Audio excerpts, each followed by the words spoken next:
You got it locked on Roadium Radio.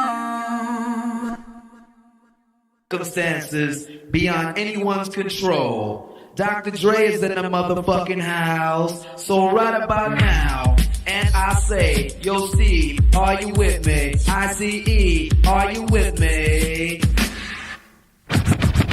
Here's a little something about a nigga like me. They never should've let me buy tape from Steve.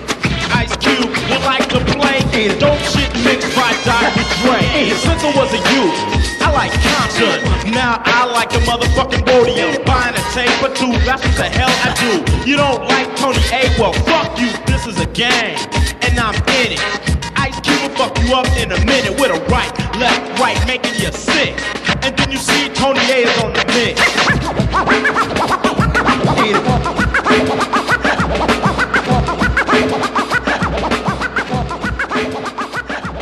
Tony A! Tony A! When you're ready, go.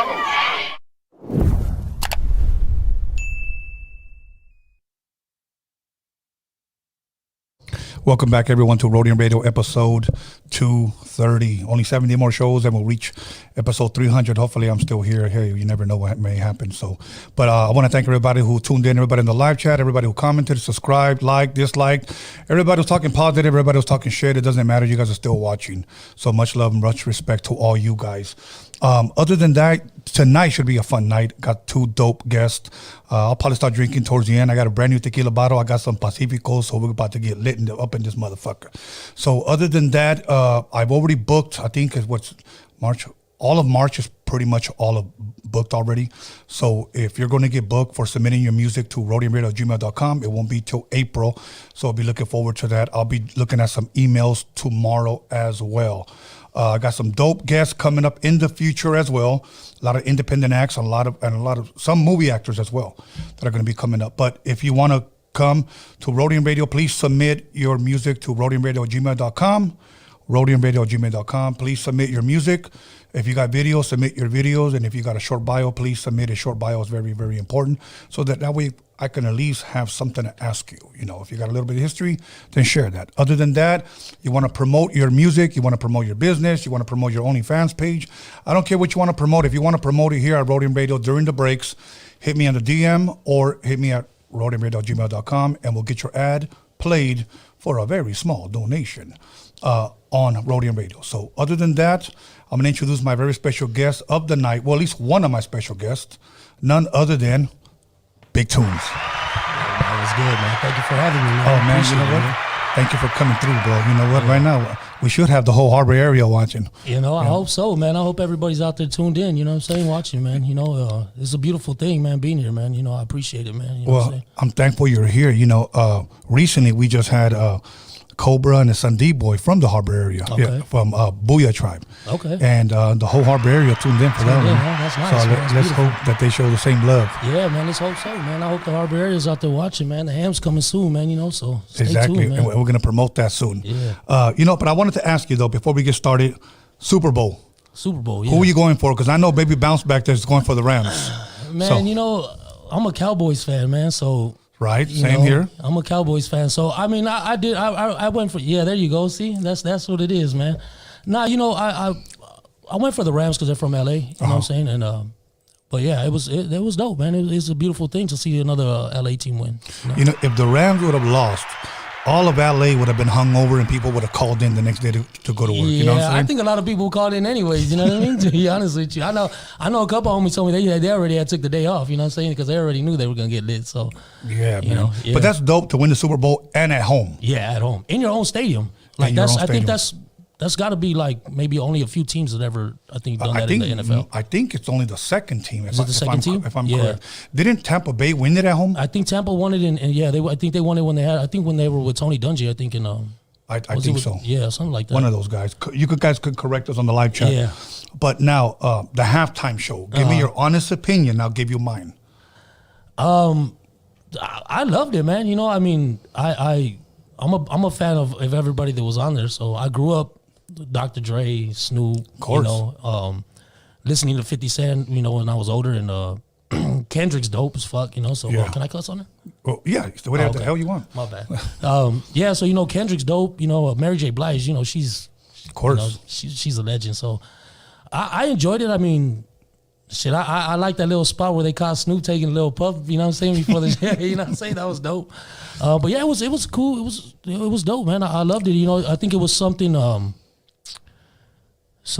we kind of needed, you know what I'm saying? But yeah, I think they could have included, you know, some more people in there. You know what I mean? But but if I'm correct, I think somebody told me, because you know what? We never think about this. Somebody said that they only had 12 minutes. Yeah, they had 12 minutes, something like that. And then I know I seen something where Dr. Dre said that the NFL asked them to like cut out certain things, like certain.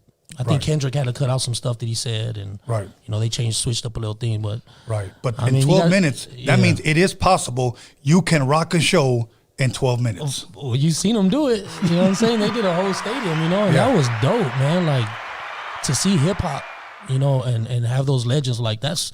Usually, you see the halftime shows, and it's, you know, I mean, I ain't gonna lie. Most of the time, it's trash, you know. Right. So you know, I think it was fitting for them to have them here, especially in LA, because we don't know when the next one's going to be here in LA. Second, I didn't want to see it, and I don't think these groups are whack, but I didn't want to see the fucking Rolling Stones, AC/DC, Ozzy, and I'm a fan of those groups. Yeah. But to see the Rolling Stones in their 80s still singing "Start Me Up," you know, bro, if you haven't been started up by now, most likely you're not. You know, I didn't want to see any of that, so I turned down because I have big ass speakers. I got a big ass fucking TV, bro. And my kids were with me. So I said, okay, you guys, this is an emotional moment for me because this man, Dre, right here, I met in the 80s before he ever fucking blew the fuck up. So for me, it means a lot. So I hope you guys don't bug me and don't talk during this shit. Yeah, leave me alone. I turned this motherfucker on, bro. I was jamming the whole fucking time, taking shots, drinking Pacifico. That's right. So I had a great ass time, bro. You got lit in 12 minutes. Hell yeah, I got lit in 12 minutes, man. About to get later on tonight. Yeah, that's right. But man, it was a beautiful thing, man. I enjoyed it, man. I loved seeing that, man. We needed I don't think, you know, hip hop gets that much shine, you know. So like in the bigger, you know, venues type things like that, you know. And here's another point that I'm going to make, and I'm thankful that the response was overwhelmingly good. Yeah. Because if you think about it, if people jump back on that West Coast sound, bro, you already know how I feel about this new stuff. So people need to jump back on the shit that make hits, classics. Bro. Yeah.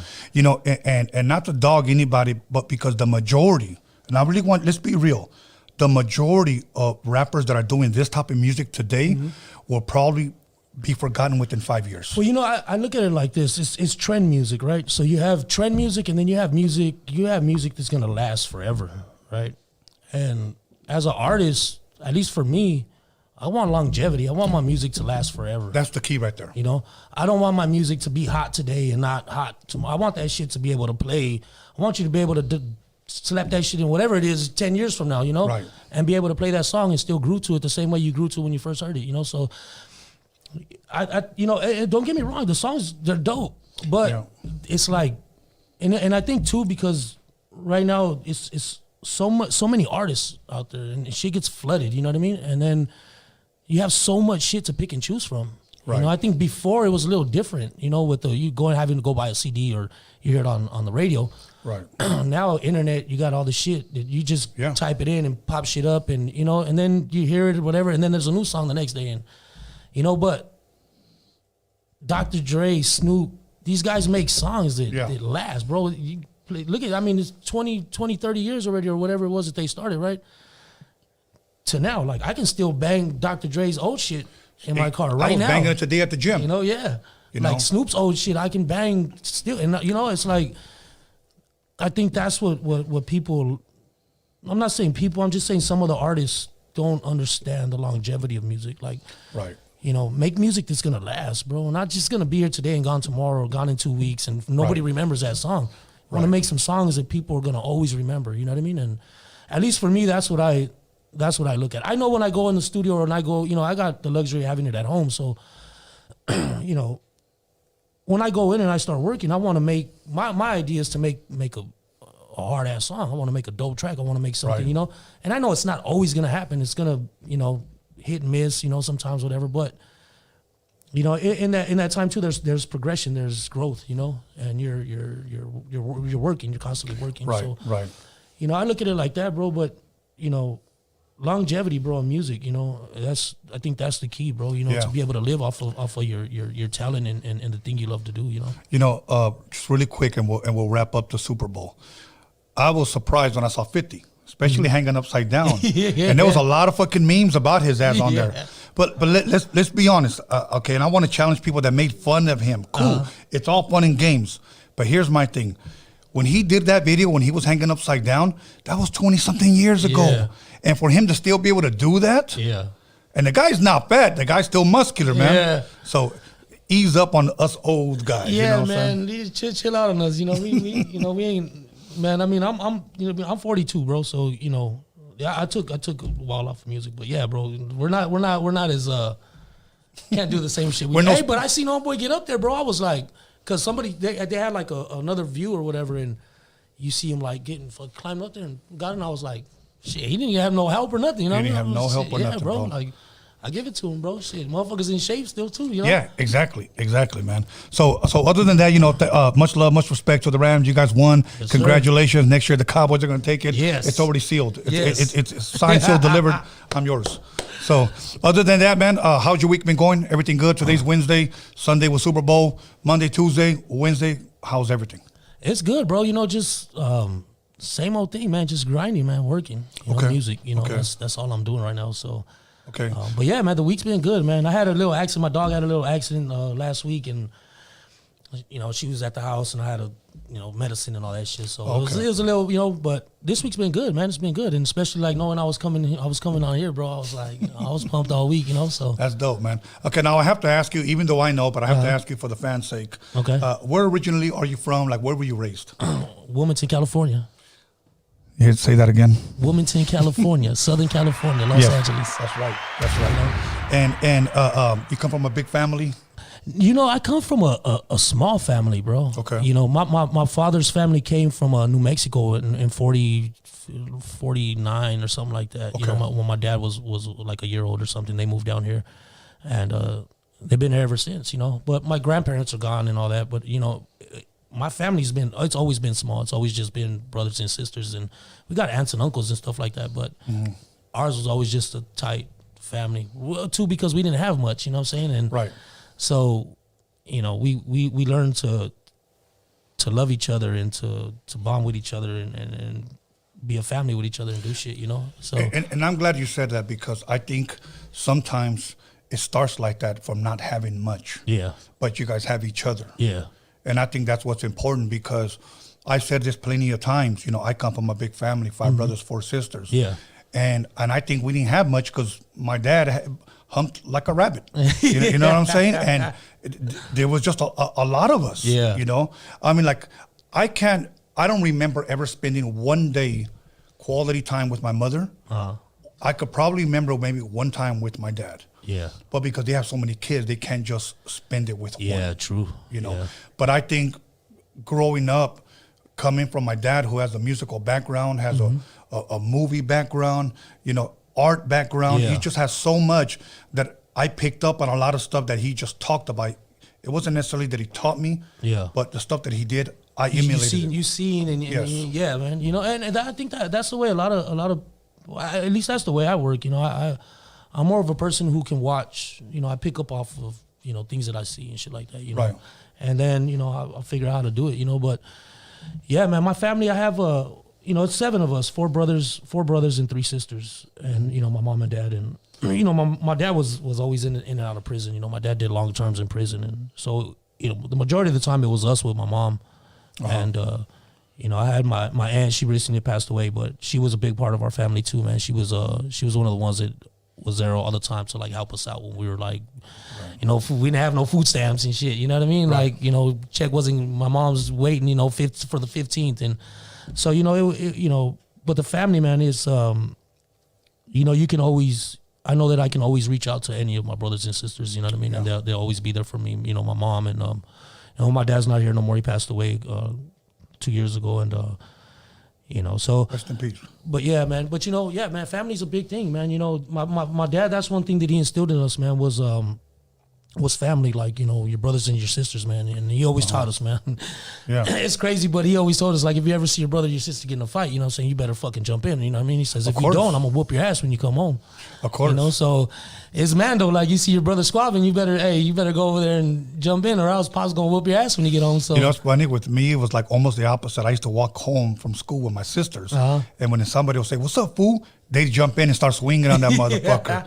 They always fucking did. I'm like, why didn't you let me fight? I just wanted to kick him in the balls, Tony. And I was like, fuck. yeah, bro, you know, family's important, man. You know, family support, you know, that's really important, man. I know one of your brothers I know. Yeah. My brother Anthony, Tony T-Drop, Yeah, we went to school together, man. Yeah. I had to see the pictures to remember him. Yeah. I remember he used to break dance. He used to break dance. He used to write on the walls and shit and do phrases. He was a phraser, and I don't know if people remember that, but you know, That was back in the before 80s. the Tagger? Yeah, it was, you know, before the Taggers, and you know, they used to battle each other, man. I used to, you know, 3 o'clock in the morning, man, I'd see my brother in the kitchen. We lived on Eubank, and he'd be in the kitchen writing rhymes, you know, and he'd be like, hey, listen to this real quick, man. I'm probably like 4 or 5 years old, you know, and he's telling me these rhymes and shit, and I'm just like, oh, sounds dope, you know. All I hear is a rhyme, you know. I'm not paying attention to what it is, but. And then dude would sneak off, man. He'd sneak off early in the morning and fucking get into school and go write and shit, you know. And my brother was dope, man. He was a big influence, man, in music for me, man. I think in my life, though, man, because my brother was one. I have my other brothers, right, but they're the G's, like you know what I'm saying? Like, they're the ones that were out there. My older brother was always, you know, busted. And my other brother, little man, was the fucking knucklehead out here in the streets, you know. And my brother T-Drop, though, man, my brother Anthony was... he did everything, bro. He wasn't afraid to dress different. He wasn't afraid to listen to different music. He wasn't afraid to, you know, he just did what he wanted to do, you know. Right. And still being from the hood, but he was just different, and I respected that, man, and I liked that about him, you know.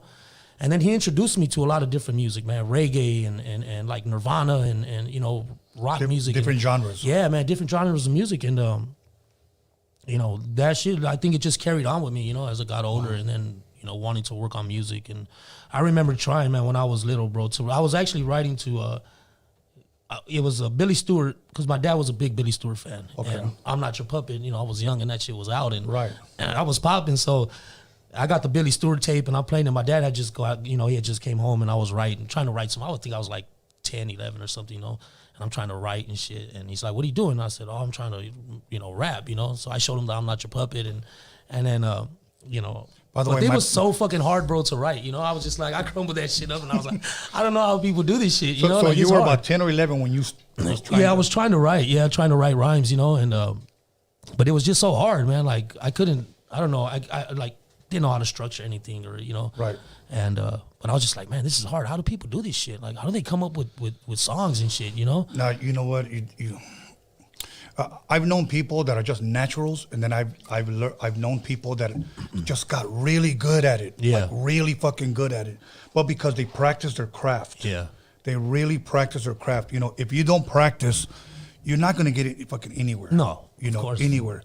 Like for me, I'm not gonna lie, and I don't think I've ever confessed this, but when I was a teenager, maybe 17, 16, 18 years old, somewhere around there, I tried to rap. Okay. Of course, because my influences were like Run DMC, you know, Grandmaster Flash and the Furious Five, Spoonie G, or what the fuck's that guy's name? That's the old school. Yeah, you know, like the Fat Boys, you know. Yeah. So I was always like, yeah, I'm going down the alley, and what did I see? This punk fool staring at me, and I was like, no, that's just whack. Yeah. So I kept trying and trying, but where I found my niche was when I would put the needle on the record and okay, that's me. Yeah. Let me just stay in my lane, and then I'll DJ and produce beats. Yeah. But that's where I found it. Yeah, you know, I tried, you know, like making beats, bro, and that shit to me is fucking hard. Like, you know, my shit sound like a techno beat you know what I'm saying? It's just like snaps and clear. Yeah, all this shit just, I don't know how to fuck with the BPM, so I just say, I mean, you know, fuck that, I'll leave that alone. See, and to me, that came easy. Yeah. And I'm going to tell you how it came easy. If I can, and this is for producers and DJ, this is DJ talk or producer talk. I was in the studio one time with Dr. Dre, and he heard one of my mixtapes, and he told me, you're going to be a dope producer. And I said, And I'll be honest, I was humbled that he said that. I said, Yeah. why is that? And he said, because you take all the little bits and pieces from songs and you put it on a tape. He said, and everybody knows what those songs are, and you get so creative with it. He said, that's how I produce. And I said, okay. So he goes, see this kick? It's, when I say kick, it's a little thum, thum, thum, thum. That's from Roxanne Shante Payback. I took that thum. He goes, see this gap, this snare? I took that from James Brown. See this hi-hat? I took it from a rock record. And then boo, boo, boo, boo, boo, boo. And then I was like, holy shit. So he's doing exactly what I'm doing on him, taking little bits and pieces and creating a fucking song. Creating a track, yeah. Then he said, play with the beats per minute. Play with the metronome. Dup, dup, dup, dup. Whenever you find somebody that raps, see where their voice sounds the best. Okay. You know, start it off at 84. If they can go a little bit faster, speed it up. If they can, if you go too fast, their voice will start to crack. They'll go too high. It won't sound like them. So now I find rappers, they were between maybe 88 and like 94 beats per BPMs? minute. Okay. Yes. Then I'm like, okay, that's your voice. Yeah. Then you start building tracks, and then that's how we That's get it. dope. Yeah, man. Like for me, man, when I'm working, bro, it's a trip, man, because I don't really set out to make a certain song, you know, or like, oh, this, you know, I might have an idea of something or something, man. It's just sometimes shit just pops, or the beat. Like I'll go through beats, and for me, it's like if the beat hits me within a few seconds, like when I start playing, and that beat just like, I'm like, oh yeah, that shit's, I want that. You know what I mean? Like they give me that shit, you know, because I know that I can do something with that. And then other beats, like if I hear some other beats and I know it's dope, but it's taking me too long to catch groove or catch something. And I'm just like, I know that I'm gonna have to work harder on that song, and I don't like doing that because I feel like it takes me out of my element and it takes me away from being me. Like I'm forcing something, and if I'm forcing something, it's no good. You know? Yeah. Don't ever force it. Usually, when I'm working on a beat and it's not coming together, I'll just save it. Well, I'm thinking about floppy disk because that's where I first take that floppy disk. Not done. BPM like 98. Come back later, whatever. And I still have all my floppy disks, bro. Oh shit. I still have all my shit. I did a couple of episodes here where I had a guy named Ralph M. He was a KD mix master, and I had the SB 1200 here, the drum machine, and we were just, you know, to me, the drum machines, the DJing, the producing, it all came natural to me. And I think what really helped me was selling records at 11 years old. That was my first job. Oh shit. So every time I would hear like a certain noise, I would always ask a musician, like, what's that? Wah, wah, wah, wah? And he was like, oh, that's a wah wah. And I was like, well, how do you do that? Well, there's a little wah wah pedal. A little pedal. Yeah. You hook it up, you hit it, and then you press it. So can I see it? Wah, wah. And I was like, oh shit. You know? And then I would listen to like James Brown. Yeah. Boom, boom, wah, wah, wah. And I was like, hey, wait. He used that. Yeah. So that's how I started producing, started putting all kinds of different shit that I heard as a kid together in a song, bro. So what would you do? You'd get like, you'd sample that sound, sample that snare, the claps and stuff like that, and just save them on your... See, that's where boom bap started. What a lot of people don't understand about hip hop is that we weren't musicians. Yeah. You know, so we had to sample shit. Yeah. You know, because I wasn't a drummer, I wasn't a piano player, I wasn't a guitar player, so I got to sample guitars. I got to do all that shit. Like for an example, Homeboy just died. I forget his name. I don't want to disrespect, but he was from a group called UTFO, Kango Kid. Okay. And they had a record from Billy Squire called Big Beat. Boom, ba-cap, boom, boom, ba-cap, boom, ba-cap. One time I saw them perform, and the DJ, Mixmaster Ice, he was like, boo, ba-cap, boo, boo, ba-cap, just with the record, boo. And the guy started busting, and to me, I was like, now that's hip hop right there. That's rap. And I think that's what's missing today. Yeah. In today's music, you know. Yeah, I think there's a lot of stuff missing in music, man. Like I think we were talking about it earlier, and just the content, you know, it's like, what happened to storylines, bro? What happened to, people talking about really talking about something? Like you have some rappers that actually do, bro, but the majority I think is just, it's just party music, and flash and all that, which is cool. I like it. I like a lot of the music that's out. Now let me ask you, because you said your age is what, 42, you said? Yeah. Okay. Do you ever feel, and I'm asking because I have a point, do you ever feel like you might be too old to be rapping? You know what? It's a trip because a lot of people, I think when I started, you know, because I started like 6 months ago or 7 months ago, something like that. I came back, right? I had stopped rapping in 2013. Okay. And you know, it was just life. You know, I lost a job and I had to, you know, find another job. And I love smoking weed, so back in the days, I got a dirty test in a refinery, so they had like banned me, right? So I had to go do like drug diversion classes and shit to get a, you know, certificate. And right. my motherfucking ass was so dirty, it took me like fucking, I don't know, 3 months or something like that to get clean. Right. So I finally got clean, and you know, my system was clean, and I went back to work in the refineries, and you know, they do random testing and they do follow-ups on me, so I couldn't smoke, and I can't make music if I'm not smoking, bro. It just doesn't fucking work for me, you know? If I'm not blown, I don't need alcohol, bro. I just need some bud. You know what I'm saying? See, now to me, it was a total opposite, okay? I don't smoke weed. I tried smoking weed twice when I was a teenager. Did not like it, and I don't like the smell of it today. Oh, okay? shit, yeah. But I started late drinking, probably in my 20s, okay? For some people, that's not late. Some people start when they're 13, 14, 15, okay? But I will say this. I remember when I got my first apartment, and I had this fucking fat white boy living upstairs that fucking, I couldn't turn on my speakers. So what happened was I put on my fucking headphones. I'm surprised I never fried my fucking ears. Yeah. And I used to buy 40s, you know, back in the day we bought 40s. And turn on my fucking drum machine, my lava lamp, a beacon light. I wanted a vibe. Yeah. And as soon as I take that motherfucker and take a shot, I feel my head like this, and I'm like, I start hearing it. Yeah. I started hearing the music. I guess somewhat similar to what you're saying. When you smoke, when you blow, it starts coming. Yeah, bro. And, you know, it's I don't know, bro. It just we open up a door somehow. Yeah, bro. Something just starts, and you know, just the sounds. You know, I hear a melody or something in there, and I'll start to.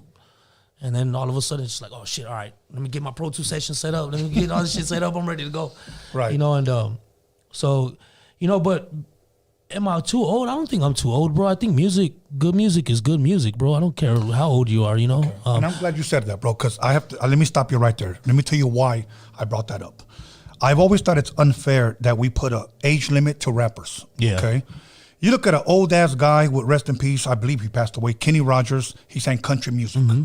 You look at an old ass band like Rolling Stones. Yeah. You know, Mick Jagger still alive, still singing. Oh. Old ass dude, Ozzy Osbourne. Okay.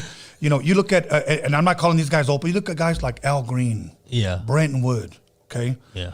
We don't ever say they're old. We never do. As a matter of fact, we love them. We respect them. Yeah, and you still go to their concerts and listen to their fucking music right now. Yes. You know? So when people say, that old ass rapper. Yeah. Okay, here's my thing. It's funny that only in that rap genre we put an age limit. But, okay, I don't know if I have his age correctly. We just had like a 56 to 58-year-old guy, Dr. Dre, rock the fucking Super Bowl, homie. Man, you know? You notice nobody said... Look at his old ass. His old ass. I mean, you can see the grays on him, you know what I'm saying? But he out there rocking that shit. He rocked that shit, homie. You know, I don't think there's an age limit, bro. I think, I don't know, just maybe my opinion, right? There's so many young people out here, you know, and it's like, the old heads, right? And going back to being old with music and you know, when I stopped or whatever, I think, for me, it happened for a reason, right? Like things, I'm a big believer in faith, right, in God, and I know I'm a fucking sinner. I fuck up all the time, but you know, I know that God works. He works things for me, right? And so I feel like this now that I look back, it wasn't the right time for me to make music back then. Okay, like I was doing my thing, but I don't think things were structured right, and I didn't have. Right. I didn't know what I was doing, right? And I was making so much music and I never put it out. I didn't know how I was. Right. And now I'm older, bro. Like I have. You learned, you're wiser. Yeah, bro. Like I think I have the ability to speak on shit that some people can't, right? And I can give you I can give you insight on shit that I went through, you know, these 8.5 years, 9 years that I was gone, right? There's so much growth and so much shit that I was able to experience, right, in life. So I have a lot of shit I could talk about now. Versus back then, it was like, all I could talk about is the hood, and then I was working, I was making good money, and that kind of fucked me up too, because I was like, what am I supposed to talk about? If I'm making good money at work, and I'm not struggling, sounds kind of dumb. Maybe you could talk about your 8 to 5. Yeah, so I mean, it was kind of like me, I didn't know what to do too at that point. And then with all the other shit that happened, I just, Right. But being too old, nah, man. I think rappers, man, I don't think there's an age limit on that shit, man. Good music is good music. Good music is good music, bro. And I'm glad that you're here. So we're going to go ahead and take a 10-minute break. Okay. And we're going to come back. Yes, and we're going to sir. talk a little bit about Spike. Yeah, man, my boy, man. Yeah, Okay. Julio, man, that's my boy. And then we're going to Rest in talk peace. about the group that you guys are forming together, who's a part of it, and where they're from, and how unity is being formed through. Yes, sir. So, okay, everybody, call somebody, text somebody, slap the shit out of somebody, let them know that Big Toonz is in the motherfucking building. Big Toonz in the building, Aubrey baby. Let's area, go. Wilmington, stand up. We'll be back. Yes, sir.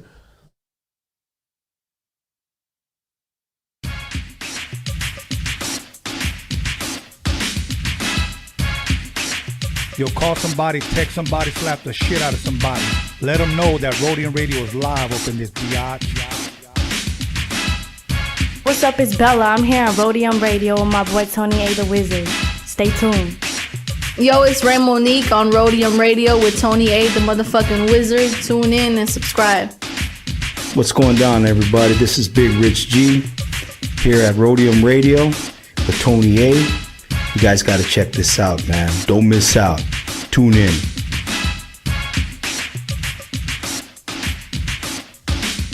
It's your boy Producer A here at Roadium Radio. It's your boy Tony A. Make sure y'all subscribe every Sunday, Wednesday, 7 p.m. with the dopest podcast popping in the motherfucking West Coast. Make sure y'all subscribe, please. Yeah, this is Pablito here at Roadium Radio. I'm here with Tony A. the Wizard. Tune in. What's cracking? It's your boy Noel G in the house, aka Hector. You guys know what time it is, right here with the Roadium Radio Show, hosted by your boy Tony A. the Wizard. Keep listening, we got something good for you. What's good, beautiful ladies? It's your boy MC Magic, Tony A. the Wizard. You already know, Roadium Radio Show. Turn it up. Yo, what's hood good with y'all? This your boy Big Prodigy from the legendary South Central Cartel, and I'm over here chilling with my homeboy Tony A. the Wizard on the Roadium Radio Show. Make sure y'all like, share, and subscribe to the page on YouTube. And by the way, check out that interview with yours truly. You dig? Wes. What's up, guys? This is Mayito. You're watching Roadium Radio with Tony A. the Wizard. Hey, what's up, everybody? This is Little Silent from BOTG, the voice of the ghetto, man. Tune in every Sunday and Wednesday to Roadium Radio. You already know, hosted by the legend himself, Tony A. the Wizard, man. Just don't miss out, man. That should be active out here. What's up, everyone? This is Antonio Pelayo. I'm here at Roadium Radio with Tony A. the Wizard. Make sure to subscribe. Yo, what's up, everybody? LA Baseball Head here, also known as LAFC Soccer Head, chilling on Roadium Radio with my homeboy, Tony A. the Wizard. What it do? DJ Joe Cooley. You chilling with me, DJ Tony A. the Wizard, and Roadium Radio. You heard me? What up, everyone? This is Solita. Tune into Roadium Radio, hosted by Tony A. the Wizard. What up, Susie Q in the motherfucking building. I'm here chilling with Tony A, the motherfucking Wizard, Roadium Radio, YouTube. You guys check it out, subscribe, spank it easy. Yo, this is Shady Boy right here with Tony A, the Wizard on Roadium Radio. What's poppin' with it, family? It's your boy Jokes Loves Life, and you are now tuned in to Roadium Radio with the one and only Tony A, the motherfucking Wizard. That's right, love life, y'all. This your boy We Throw Trees, Roadium Radio in the house, Tony A. the Wizard. What's up? What's up? This is your boy Panther on Roadium Radio. Tune in with your boy Tony A. the Wizard, and make sure you hit that subscribe button. Yeah. This is Murray Brumfield, aka Mexicali Slim, Familia Records, and you rolling with Roadium Radio with Tony A. Yo, what up? It's your boy DJ Kazam. We're right here live, Roadium Radio with my boy Tony A. the Wizard. That's what's up. What's up, you guys? It's your girl Mariah Avila. I'm here on Roadium Radio with Tony the Wizard. Please subscribe, like, and comment. Yo, it's cracking. It's your homeboy, Mr. Motherfucking Junebug. And you just tuned in to Roadium Radio with Tony A, the motherfucking Wizard. And don't forget, subscribe to the channel. You know. Kila Rosa, it's your homeboy Hypnotic right here in Roadium Radio with Tony A, the Wizard. Make sure you subscribe, like, and do all that. Don't forget to comment. Much love. Yo, this is Grincho Brown on Roadium Radio with Tony A, the Wizard. Keeping this shit popping, all West Coast, all love. Shout out to my Raza, we getting it. Hey, look, this is Chunks, the San Diego All-Star, and you are now tuned in to Roadium Radio right here with Tony A, the Wizard. Tap in. What's up? It's your girl Carolyn Rodriguez here at Roadium Radio. Make sure you tune in every Wednesday and Sunday to Tony A, the Wizard. What's up, y'all? This is DJ Tony G. You're listening to Roadium Radio with the homeboy, Tony A, the Wizard. Roadium Radio. Yo, what's cracking? It's 2Max with Mexican descent, visionary shapeshifters, Good Life Project, Blowed, LA Underground Hip Hop. You're tuned in to Roadium Radio with Tony A, the Wizard on Wednesdays and Sundays. LA Hip Hop will save the world. Ooh, ooh. All right, what up? It's your boy King Cash right here at Roadium Radio with the homie Tony A, the Wizard. Make sure you guys subscribe. Yo, what up? It's your boy Trouble P here at Roadium Radio with your boy Tony A, the Wizard. Make sure y'all subscribe and tune in. West Coast. Yo, what it do? This your boy, Big Havoc. One Hood Admiral, South Central Cartel General, and you're tuned in to Roadium Radio with my boy, Tony A, the Wizard. Stay locked in. Hello, everybody. This is Rocky Padilla. And you're listening to Roadium Radio with Tony A, the Wizard.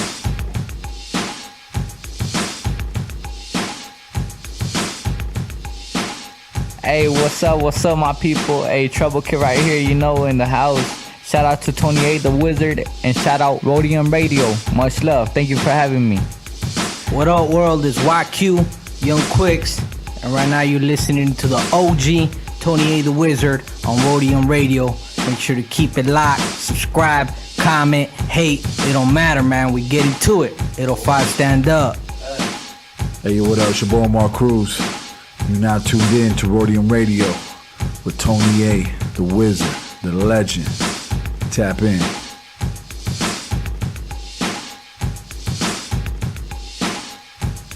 What's happening, everybody? It's your boy Queenie. You're tuned into Roadium Radio. Check my man Tony A, the Wizard, every Wednesday and Sunday. Stay tuned. Comment, like, subscribe, all that good stuff. You know what it is. What's up, pimpin'? It's your boy Johnny Boy, aka Mr. Las Vegas, at Roadium Radio with your boy Tony A, the Wizard. Yes, catch us every Wednesday and Sunday. Yeah. Hey y'all, this is Elvia Cadena here at Roadium Radio with motherfucking Tony A, the Wizard. Make sure you guys subscribe, like, and share.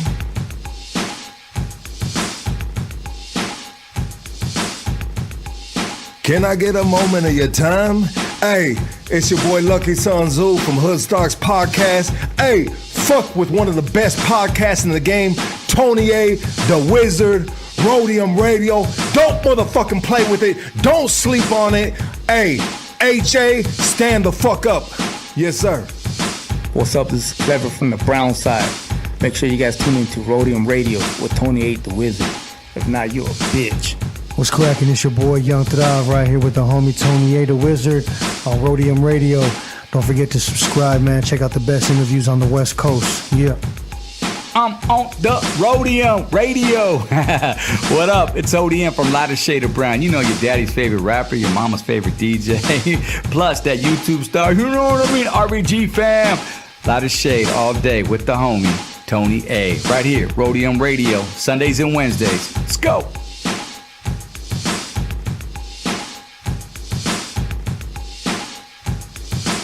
What's up, y'all? This is Dalia Coronado. I'm here on Roadium Radio, and you can tune in on Sundays and Wednesdays with Tony A, the motherfucking Wizard. What's up, y'all? This is your boy Raz Kaz, and you are tuned into Roadium Radio with my big homie, Tony A, the Wizard. What's up? This is Truth with Tony A, the Wizard at Roadium Radio. Make sure y'all subscribe to the channel, live Wednesdays and Sundays at 7 p.m. Tune in.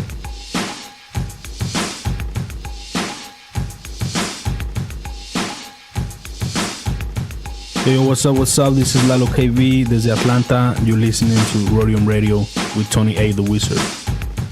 Yo, you know what it is. It's your boy OG Rome, a.k.a. Mr. Everywhere, repping Road Dogs Entertainment. Make sure you tune in to Tony A. the Wizard at Roadium Radio. What up, what up? You know what it is. It's the LA West Coast native, the Vario. And you got to tap in with my boy, Tony A. the Wizard, at Roadium Radio every Wednesday and Sunday.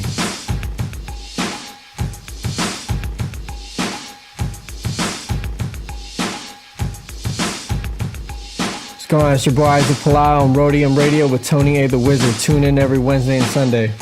Hey, what's up? This is Lady Bands. Make sure you're tuning in to Roadium Radio with Tony A. the Wizard Sundays and Wednesdays. Yo,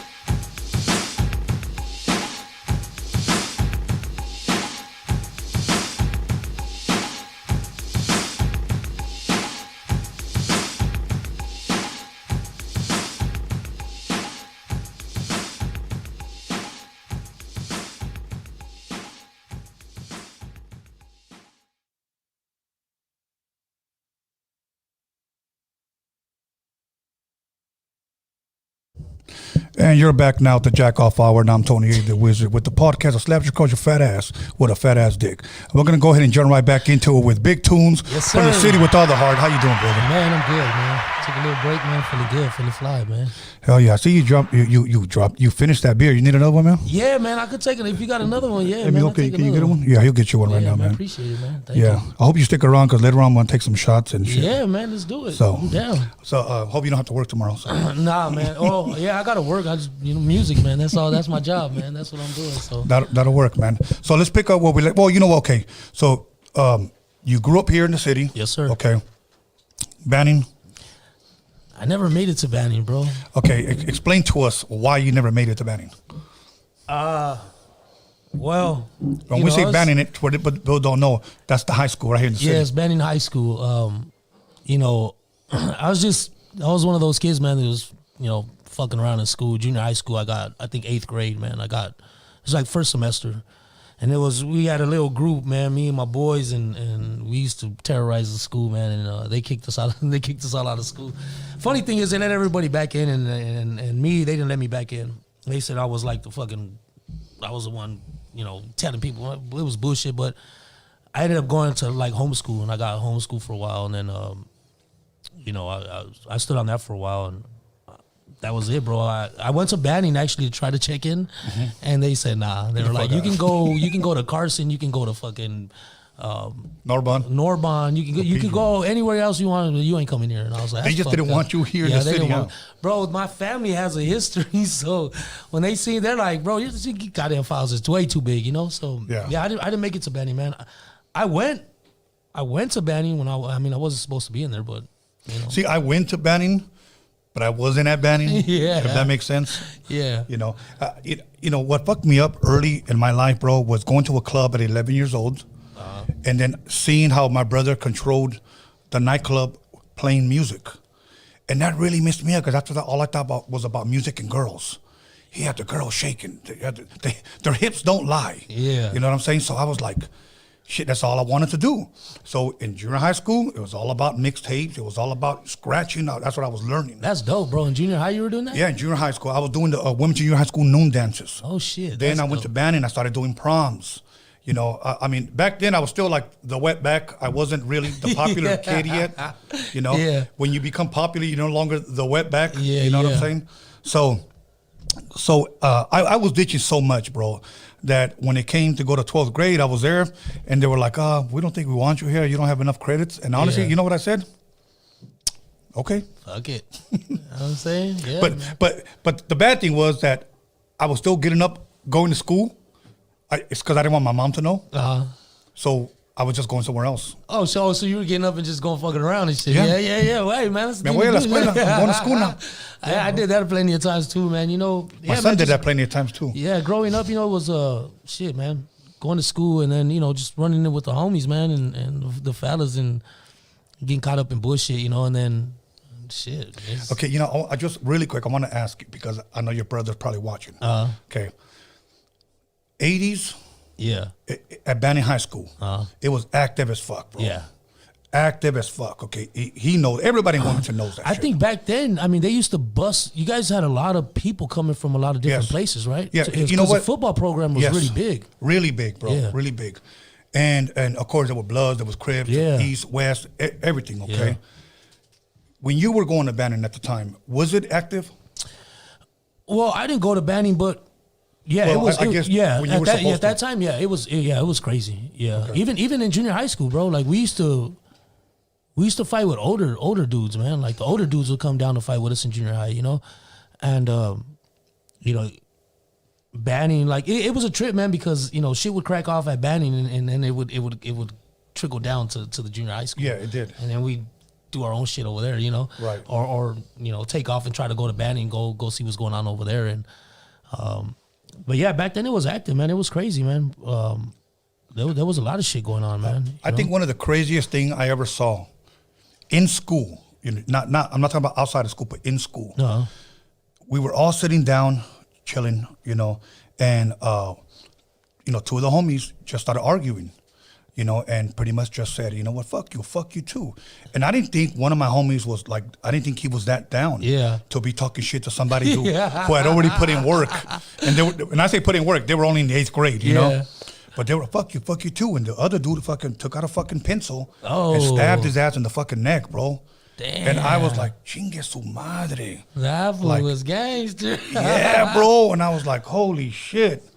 But yeah, dude, like that was in school. That was the craziest thing I saw. Yeah, at that age. But yeah, man, I think, man, just we used to try to hold down the school, you know, and it's like this is our school, and you know, we kind of didn't like when other people came from other places, you know, to our school, and we you can't learn here. Yeah, you know, we let them know that, you know, you're not gonna get a higher education over here. You know, you're gonna have to find another place to go, and we just try to hold down, I think, like our city and our town, you know. We try to just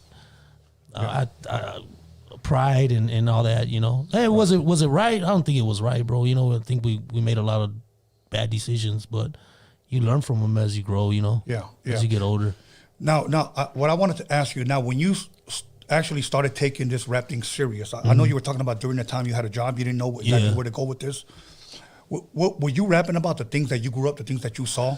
Yeah, you know, that's pretty much my music is based on my experiences, you know. Like my music is it's feeling, it's emotion, it's all that, you know, like you know, it's pain and anger and frustration and all that shit wrapped in my music. If you listen to it and you pay attention to the words, I'm actually it's real shit, you know. And so I speak about what you know, what I seen, what I went through, things I maybe or maybe did not do. You know, and put it in my music, man, because for me, I think music when I was, you know, it's an outlet for me, and it's almost like a therapy for me, man, because if I think if I didn't have music, I think I'd either wouldn't be here, I'd probably be fucking in jail or something, you know.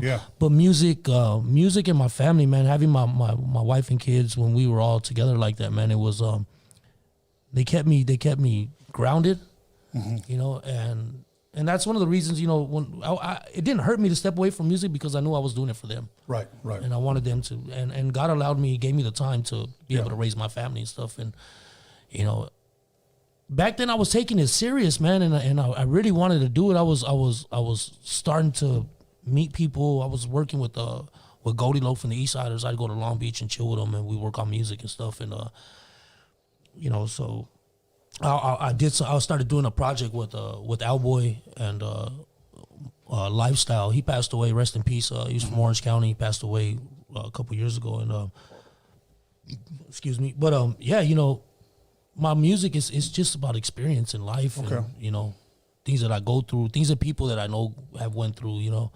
I think I have the ability to be able to say shit that people don't. They can't say, or they can't put into words the way they want to say it. And I think I could do it sometimes for them, you know. That's dope, man. That's dope. You know what? Now let me ask you this.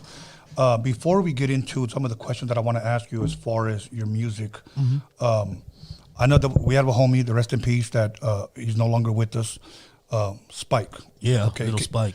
For the people that may not know who Little Spike is, can you kind of shed a little bit of light? Like, possibly, do you remember when he first came out? And you know, Little Spike, so we grew up together, man. I lived, my grandma lived on Pioneer, off of Pioneer in Anaheim and in Wilmington. And, you know, they lived across the street from my grandma, him, Sammy, Johnny, and it was a bunch of dudes that live right there. We were kids, and my grandma, she probably had the nicest house on the block.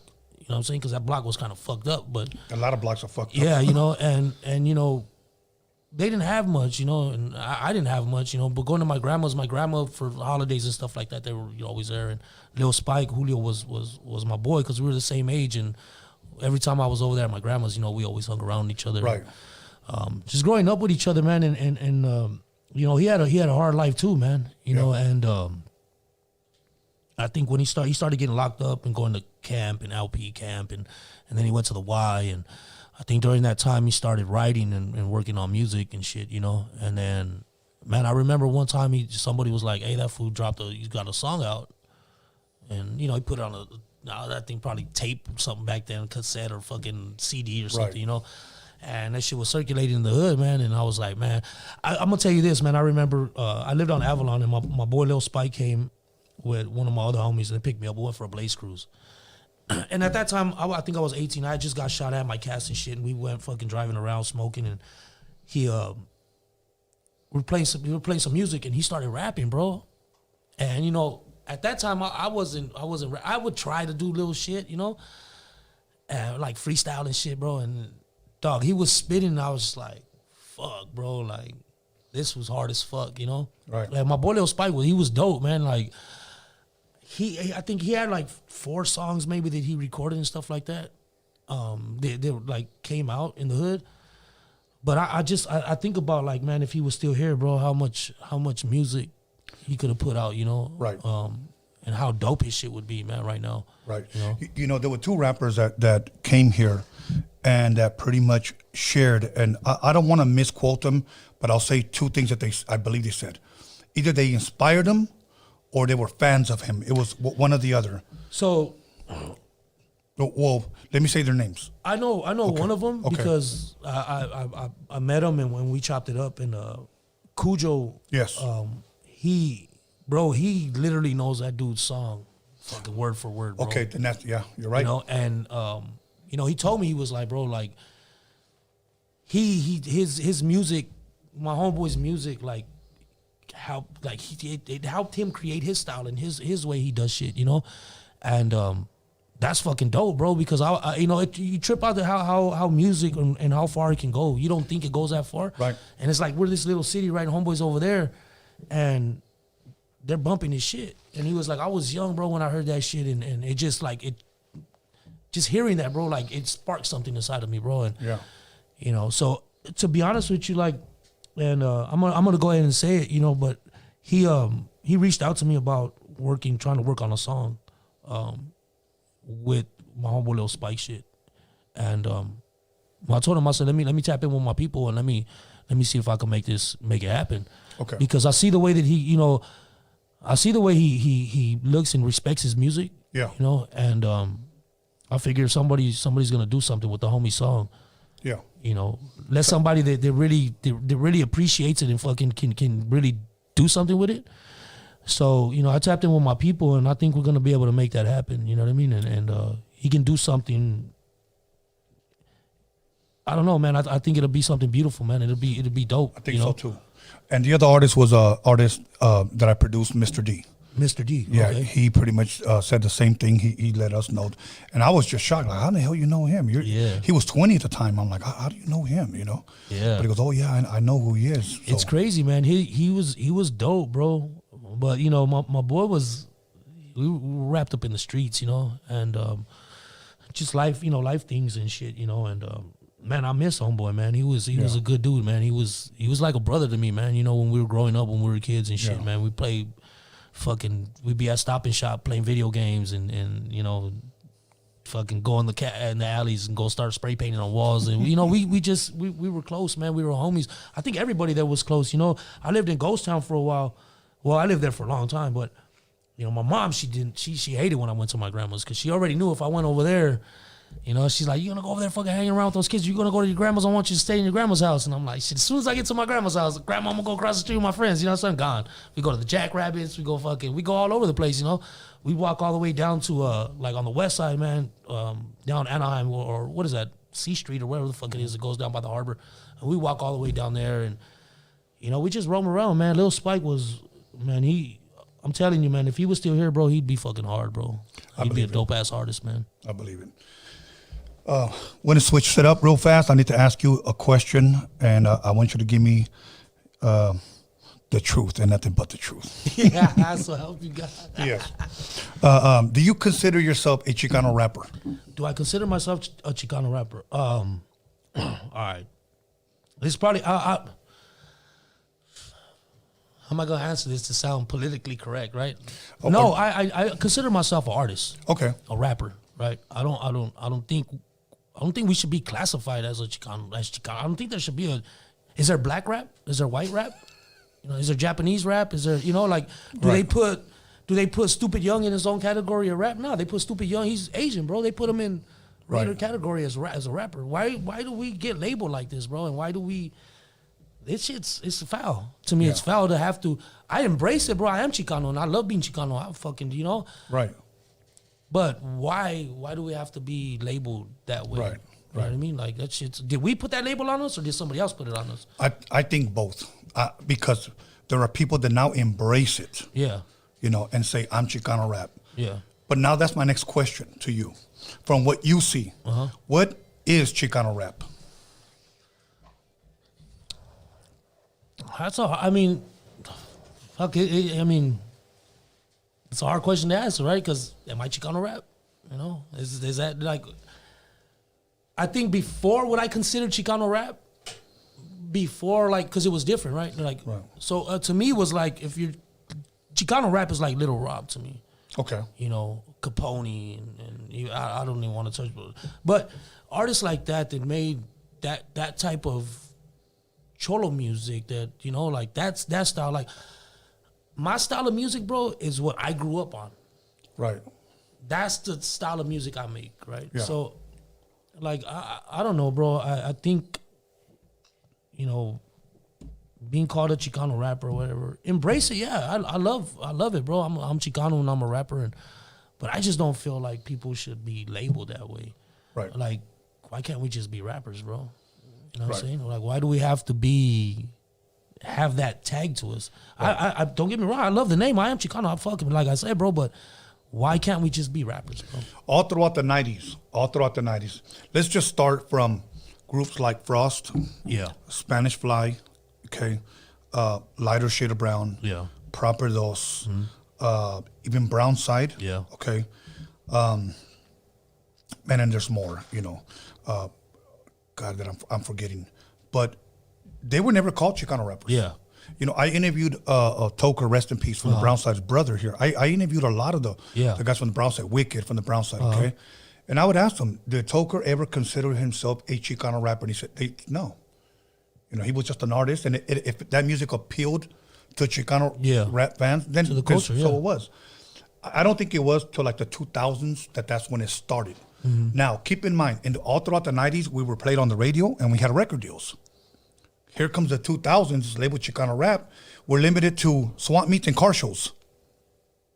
True, bro. That's true. Yes, because that's where you go to Santa Fe. What is it, Santa Fe Spring Swap Meet, or you know, go get your CDs and shit over there. But yeah, bro. I mean, I remember like, you know, growing up, Frost and Proper Dos and all those cats, bro. And I didn't like their music. I didn't look at it like Chicano rap, bro. No, we didn't. Because it was fucking music. Like, right. I think the you know when you start twisting in all the other shit, like I think it just, to me, bro, that's my opinion. Like rap, I feel like rap is supposed to be done. Rap is rap. Like this is the way. It's like if you're singing corridos, bro, you're gonna sing a corrido the way corridos or Spanish songs supposed to be sang, bro. You're not gonna, right? And I feel like rap music is the same way, bro. Like I approach it the same way, and I don't know, bro. I grew up on NWA and all that, you know, Ice Cube, you know, fucking Death Certificate, all that shit. Like I grew up on that music, and that's the music that comes to mind when I'm making my music is what I want to, because, and look at it, bro, like, you can still play those CDs, bro. Right. And those tapes Right. now, you know what I'm saying? So that's I don't know, bro. I don't like the label of being a Chicano rapper, but if that's what it is, like, then let's go forward with it and let's really push this shit. Watch, I'm going to bring something up really quick that I never paid attention to, okay? Had a white lady from Germany, and she watches this show, so much love to you. She should be coming back. But she came and interviewed me because she was doing... She interviewed you? Yeah, she actually interviewed me. She came over here from Germany, and she's writing like a Chicano rap book. Okay. So I asked her, after we were done, I said, so what have you learned interviewing, from Frost, from, a bunch of people? Yeah. And then she says, there's one thing after looking at many, many pictures, and I never thought about it. She said, I like if it was called Chicano rap in the 90s more than in the 2000s. And I said, why is that? She said, every Chicano in the 90s dressed different. Yeah. They had their own style. She said, and they had hair. And I thought about that for a second. I was like, what do you mean they had hair? And she goes, yeah, come 2000s, they're all bald. She goes, white T-shirts, and they all look the same. There's not, like. She sounds like a cop. Yeah, they bro. all look the same. Yeah, she was like lighter shades, Frost, these are proper those. They all had their style. Yeah. Everybody here looks the same now, and they're all bald. Yeah. And I was like, fucking great observation. Yeah. I don't think it started off like we just wanted to be bald, bro. We didn't have fucking money for haircuts, bro. You know what I'm saying? Right. You go to your uncle's house, bro, and your uncle gonna cut your hair. You gonna fucking bald your shit off. Right. That's how, like, for me, that's how it started. When my uncle's like, hey, you need a haircut, my shit's all long and shit. I go to his house, sit on the chair, my Nino, rest in peace, and shit, I came home bald as shit, And Right. And after a while, it's like, all right. So you know what I did? I started Googling pictures like throughout the 90s, and I was like, fuck, it's true. Yeah, it's true. Like, everybody, I think, I think it started getting shorter before it was longer, and then, I think as time went, it started getting shorter and shorter. Right. And then, like, it was slick back and shit, and then after that, motherfuckers is bald. I mean, can you imagine, just a hypothetical scenario, say it never happens. I was robbed by who? A Mexican guy, okay. What did he look like? He was bald in a white T-shirt. Yeah. Well, that narrows it down. Yeah. You know what I'm saying? He had tattoos. Oh, Yeah, everybody's going to jail tonight. You know what I mean? Straight up, because we all fit the description, bro. We all do. Like, if you got a bald head, you're Hispanic, you're probably between 5'7" and 5'9", and, between 150 and 200 pounds. That's the description they're going to get, right? And then you're fucked, you know what I'm saying? Because I don't care who it is. Somebody, he don't even gangbang, bro, and the dude he's going to go to jail, you know what I'm saying? Because he got short hair and he fit that shit. And we all got white tees. Yeah. Pro clubs, bro. Bro, I got about 50 of those motherfuckers in my house, bro. Man, bro, I they're like one use for me, bro. Pro clothes, I use them once because they look fresh when you buy them. That's it. And then after that, it's like they become like a work shirt or just around the house. Exactly. Shirt, Exactly. Yeah. Something I sleep in.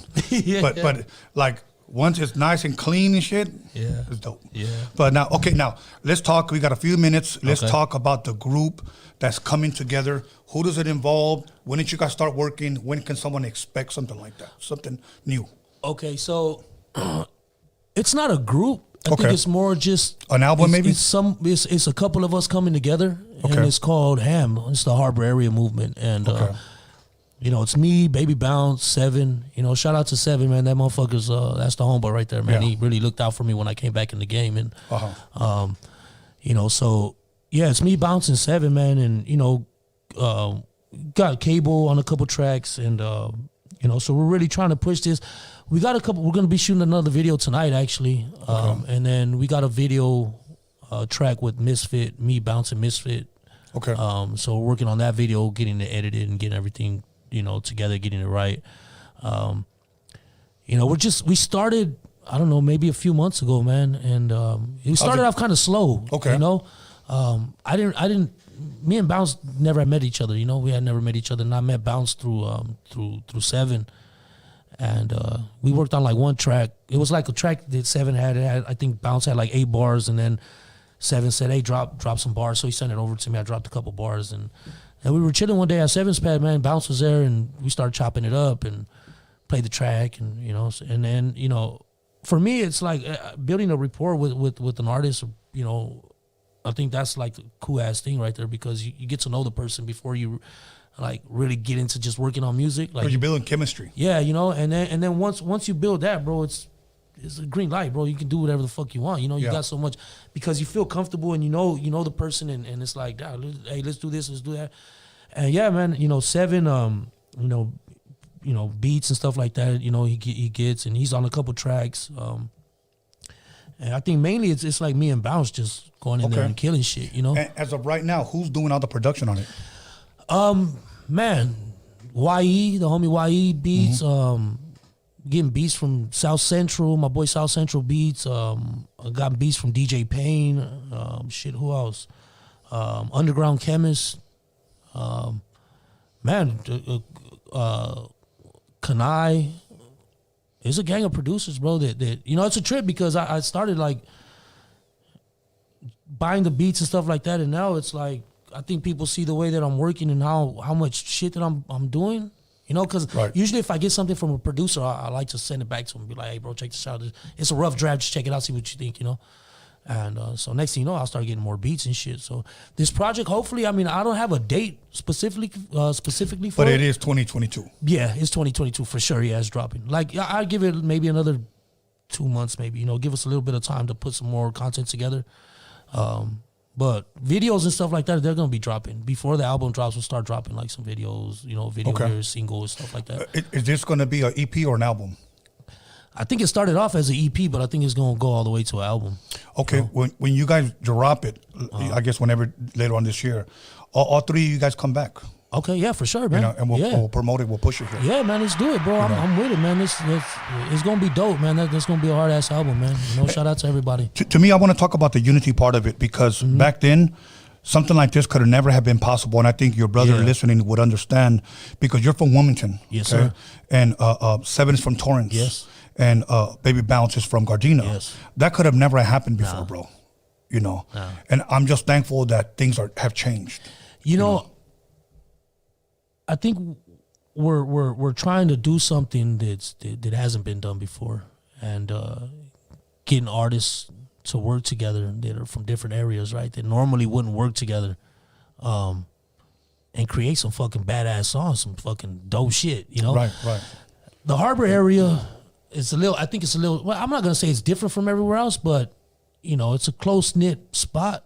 You got a lot of people around this motherfucker. You got a lot of cities, and shit happens, but I think, for me, Bounce and Seven, I think, we just trying to show a different side of what the Harbor's about, and show that motherfuckers can actually come together and do something, Just let me give a couple of shout outs to a couple of people that came out of the Harbor area. For those of you that are not familiar with the Harbor area, the most famous rapper in the world right now as we speak is Snoop Dogg. Yes, sir. And he's from the Harbor area. He's from Long Beach. From Long Beach. One of the most creative artists, tattoo artists, whatever you want, is from the Harbor area, San Pedro, Mr. Cartoon. Mr. Cartoon, yes, sir. Shout out. One of the best dancers who actually taught Michael Jackson how to backslide, which he called the moonwalk, is Michael Chambers, Boogaloo Shrimp, Turbo. You guys know him from Turbo, from Breaking. He was raised here in the city of Wilmington. And I'll also give a shout out to Coco, a little Mexican kid that was in Breaking too, that was from the West Side. Everybody knows who he is. Yeah. I mean, and we can go on and on and on, bro. The guy who actually started Uncle Jam's Army, Roger Clayton, is from the Harbor area. He's from Harbor City. Yeah. But a lot of people just always from LA. Well, what about like War? Yes. People from dudes from War, from Harbor City. From Harbor City. They went to Banning. Yeah. So there's a lot of talent, man, out here, man, in these streets in the Harbor, man. It's just, I think people gotta come together, bro. Like, we gotta come together and do it right. Yeah, bro. And I think once we figure that out, I'll probably get shit for this, man, but there's a lot of stuff that goes on out here, man, and there's a lot of people there's kids and stuff getting killed out here, man, and I'm trying to figure out a way, bro, to try to mend this shit and try to make shit better out here in these streets, because I'm older, and I think having a voice out here in Wilmington, bro, and hopefully out here in the Harbor, that we can try to figure out a way, bro, to at least slow this shit down or do something, bro, to stop this shit, bro, because you got innocent people and kids getting killed, bro. That's just not right, and So I think with this project, man, it'll help. And I got a song that I did, and people probably won't like it. And, I think I'm gonna just go ahead and drop it anyways. But you know, it's just touching on shit, you know, in our neighborhood, in our city, man. And I think Wilmington's better than that, bro. We're better than, you know. I think we let shit get away from us, man. Wilmington's always been a city of respect. Yes. You know, and the way you carry yourself, and I think we let that shit go. And I think it's time to bring that shit back, man, and show people like really, really what Wilmington's about, the harbor's about, you know? I agree. Now, we come to the end of our interview, my bro. Okay. So you said you guys got an album dropping in Yes, sir. 2022. When you guys drop it, you 7 Bounce come back. Yes, sir. And we'll interview, we'll push you guys, we'll push it. At this time, any shout outs, man? Anything that I didn't ask you, or anything you want to promote, anything you wanted to mention? You know, I got a gang of music, bro. That I got projects, probably like 5-6 projects. I just did a project over the week, like last week, you know. And it wasn't that I wanted to do a project. It's just like fucking went on a roll and songs were coming out. So I got another one coming up, and I think I'm gonna drop that as a mixtape. It's probably like 10 songs, you know. But I think I'm gonna do maybe 10, 12 songs and drop that pretty soon. I got some shit coming up. But, you know, just shout out to everybody, man, in the harbor, man. Shout out to Wilmington, you know, everybody in the harbor area, man. You know, shout out to my fam, man, 7 Bounce, you know, Cable, man, Mamba Pun, everybody, bro, that supports me, man, and that rolls with me, bro. Yeah. You know, I just want to send a shout out, say gracias, and shout out to Tony A, man, for having your boy up in the building. You know what I'm saying? Roadium Radio, you know what it is. All good. Just so that people don't get it twisted, this won't be your last time here. So we good. Yes, So, sir. Other than that, man, you know who just walked in? I smelled the perfume. Who walked in? Kila Rosa. No way. Oh yeah, I smelled it. Did you? I think she's wearing what is that perfume? Is that Victoria? Don't tell nobody. No, it's a light blue. By forgot. Anyways, but I smell it. Smells good. Man. Okay, everybody.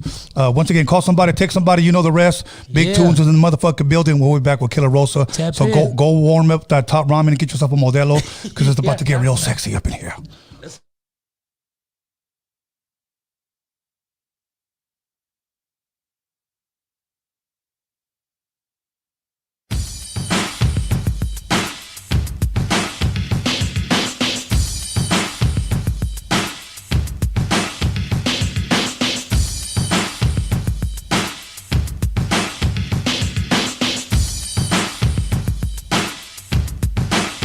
Yeah, doggy. Yo, what's up? It's Anthony Campos, a.k.a. Big Citric, inviting everybody to tune in and subscribe to Tony Vision, Roadium Radio, with your host, Tony A. the Wizard. What's happening? It's your boy Bobby Castro, and I'm here at Roadium Radio with the homie Tony A. the Wizard. Make sure to like, subscribe, check out the shit. What's good, y'all? Eric Bobo from the mighty Cypress Hill, chilling right here on Roadium Radio with the homeboy Tony A. the Wizard. That's right. Hey everybody, this is Cliff Ritchie, and I'm here on Roadium Radio with Tony A. the Wizard.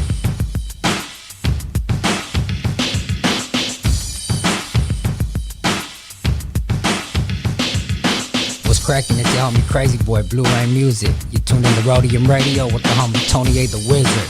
Tune in every Wednesday and Sunday right here. What's up, everybody? This is Dali C, the Trap Queen, and you guys are listening to Roadium Radio with Tony A. the Wizard. Make sure you guys tune in. Yo, what's up? This is DJ Bobby B, and you're live with Tony A. the Wizard on Roadium Radio. 1212 coming to you live from the harbor area. DJ Ralph M rocking beats with my man Tony A. Rocking the SP 1200. Let's go.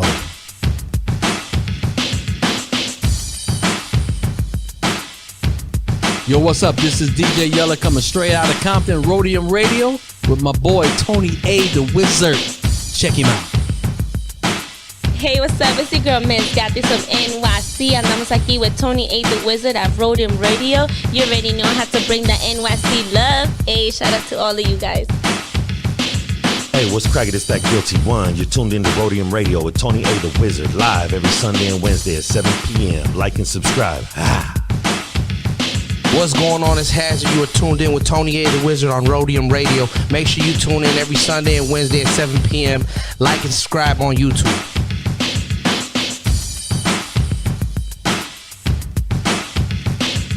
Yo, this is your boy Invincible, and you are watching the Roadium Radio Show with Tony A, the Wizard. Make sure you're tuned in and watching. Ooh-ah. What's up, guys? This is Isabella Soul, and you're tuning in with Tony A, the Wizard on Roadium Radio. Make sure to like, comment, and subscribe. Peace. What's up, guys? It's your girl J-Rox. I'm here on Roadium Radio with your host Tony A, the Wizard. I'll make sure to tune in on Sundays and Wednesdays, and don't forget to hit the subscribe button. Yo, what's up? This is Jose Homicide. You hanging out at Roadium Radio, hosted by Tony A, the Wizard. Like and subscribe.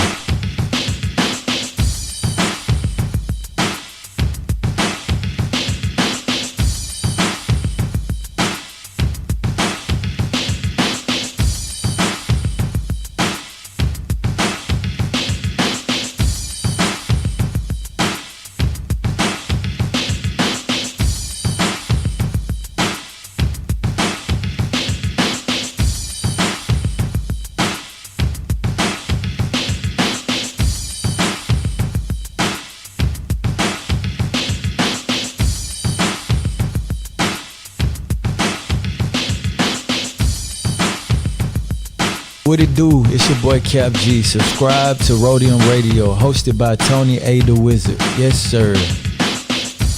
Yo, what's up, y'all? This is King T chilling on Roadium Radio. Tune in, subscribe every Sunday and Wednesday. Fucking with my man Tony A, the Wizard. West up, this Lazy Dub, and you're tuned in to Roadium Radio right here with Tony A, the Wizard, on every Sunday and Wednesday, 7 p.m. Make sure you like and subscribe that. Hey, what's up, guys? I'm right here, Loco Negro, Tony A, Roadium Radio. Tune in.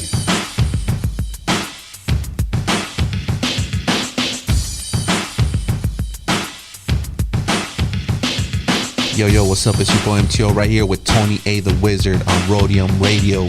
Make sure you like and subscribe and tune in every Sunday and Wednesday. What's up, everybody? It's your homegirl Lovely, and I'm right here at Roadium Radio with my boy Tony A, the Wizard. Make sure you subscribe and check him out every Sunday and Wednesday. It's Nina Barretta with Roadium Radio and Tony A, the Wizard. Tune in Sundays and Wednesdays. Like and subscribe. What's up, everybody? This is a Puppet Master chilling with El Triste. Follow and subscribe to Roadium Radio with Tony A, the Wizard.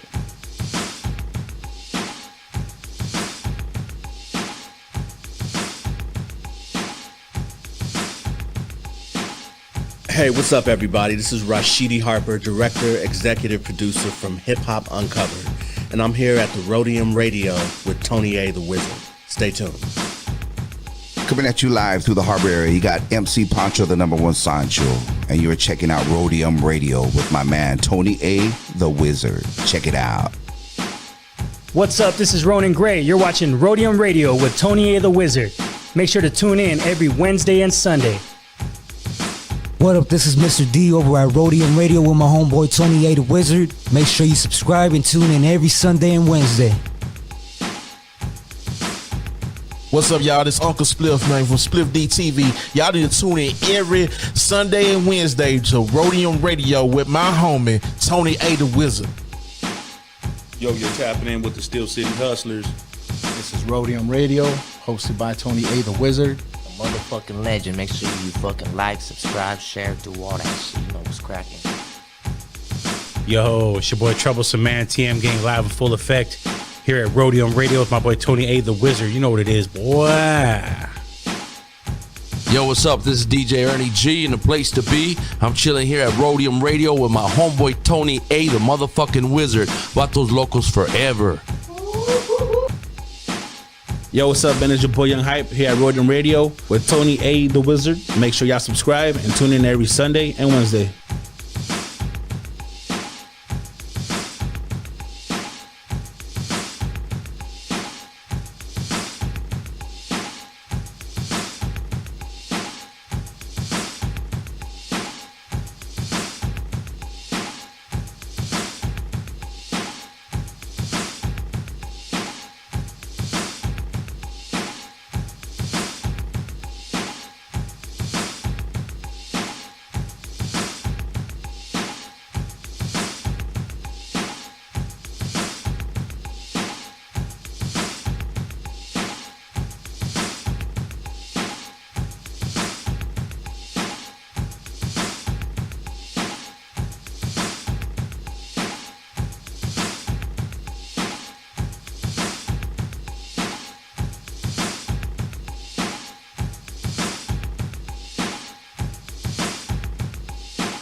You'll call somebody, text somebody, slap the shit out of somebody. Let them know that Roadium Radio is live up in this biatch.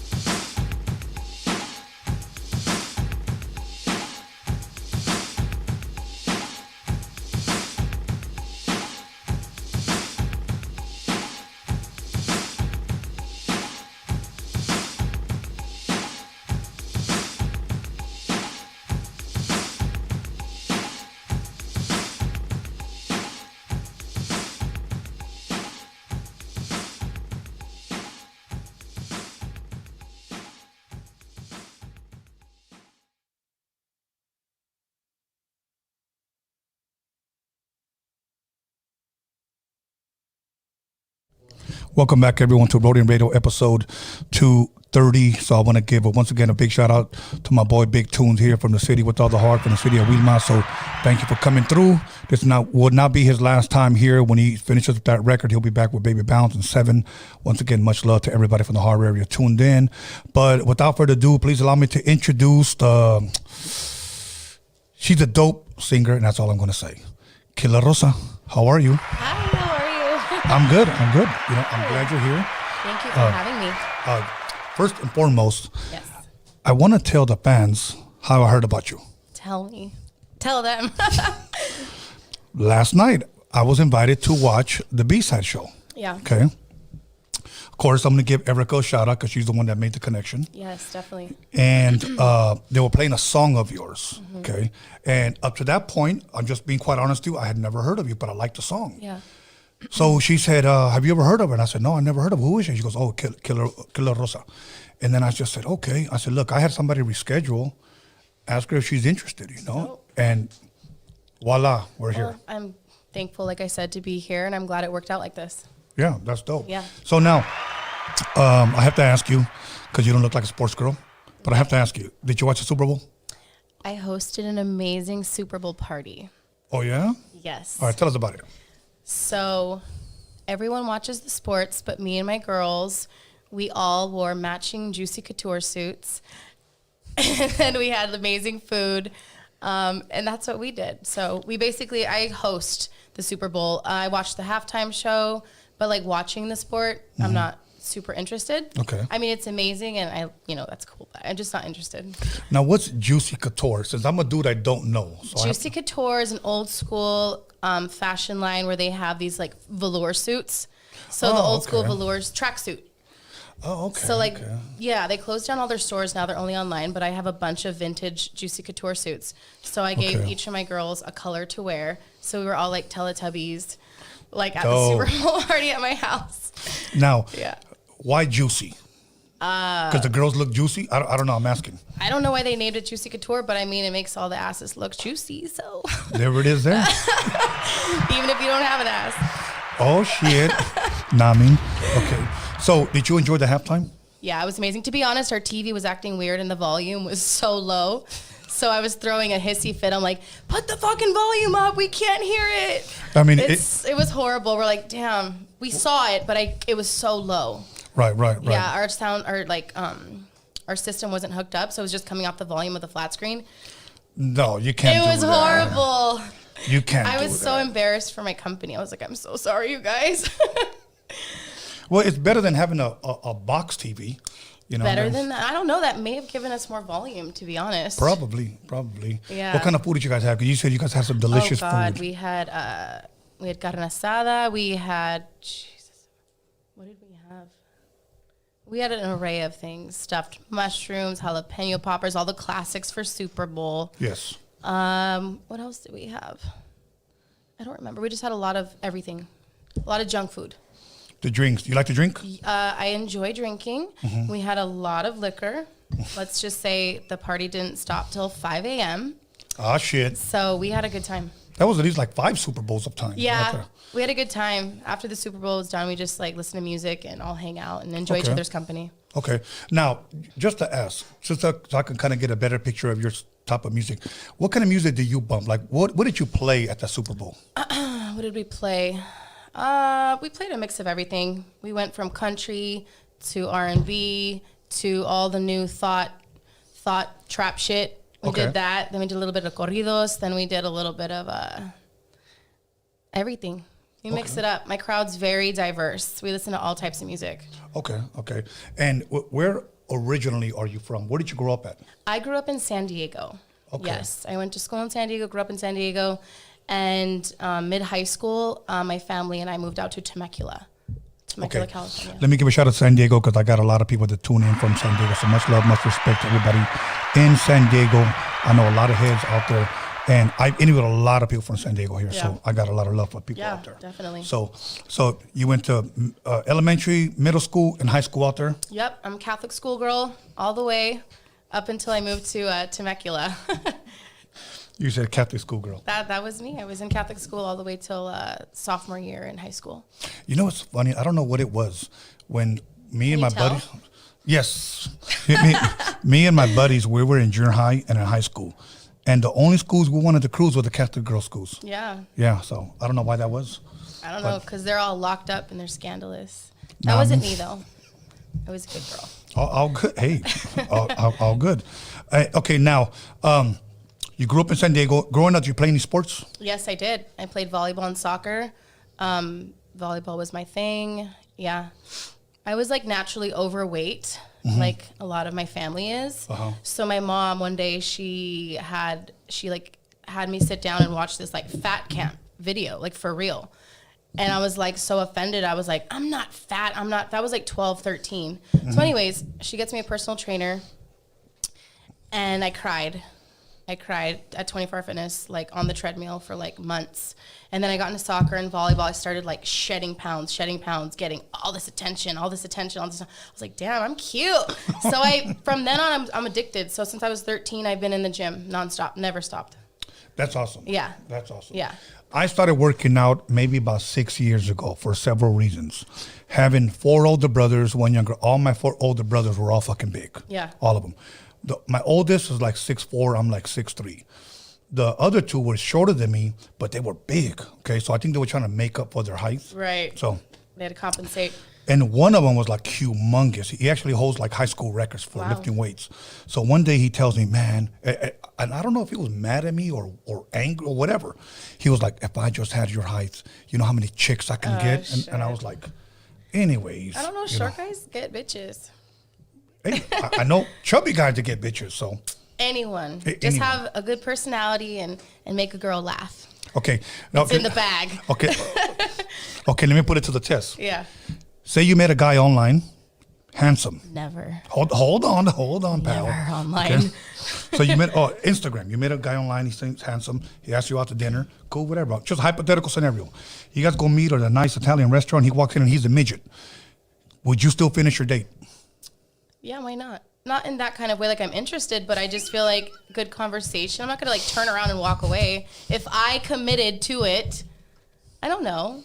I feel like if I don't know. It's so not me to talk to anybody online or go on dates. I don't go on dates, period. So it's just very out of character, that question. Okay, well, it was hypothetical. I know. It's just so hard for me to put myself in that situation. Okay, all right. Yeah. Because you said anybody can get it as long as they're happy. Anybody can get a date, I should say. Yes. As long. So I wonder because I meet a lot of females that don't like going out with guys shorter than them. I don't know. I see a lot of women taller than their dudes. But I think that's because the short dudes like tall girls. That's true. So. Yeah, maybe. But anyways, now, as far as music, what type of music, you being Mexicana, what type of music did you grow up listening to at home? Like what would your parents play? Oh, my parents is different. I don't even know. My parents, God, oldies. I don't know. They're so different. My dad's 92. Let's just put it that way. Wow. So my dad's like Paul Anka and I don't even know. Who's his favorite country? Yeah, I guess. Like, my dad likes mariachi music a lot. But I don't know. He wasn't a music. He didn't really listen to music. Okay. He was all business. Okay. He's, like, straight edge. He doesn't know how to really dance. He just knows how to do this. And, like, my mom, she just loves dancing and loves all types of music. Okay. Yeah, there wasn't a specific genre. But my sister, on the other hand, whenever she would babysit and I was with her in the car, it was always just gangster rap all the way. Oh, okay. All the way. It's Dr. Dre. It was just all that gangster shit, basically. Pretty much all the West Coast Yeah, sound shit. she's the one that put me on like scary movies. I'd never seen a scary movie before. Really? So when we went to my sister's house, to get babysat, that's when she opened me up to a lot with the scary movies and the gangster rap. Okay. So while she's cleaning the house and mopping, it's like just bumping like all these curse words. I know it sounds funny, but like I didn't have that in like my house, but when we went to sister's house, right, it was like different, but not in a bad way, like cool Right. way. Okay. Because she was younger. Oh, Yeah, okay. she was younger, so I don't know. So do you come from a big family, a lot of brothers, a lot of sisters? I am the only child of my mother and father. They were both divorced, remarried, and had just me. So I have 11 half brothers and sisters.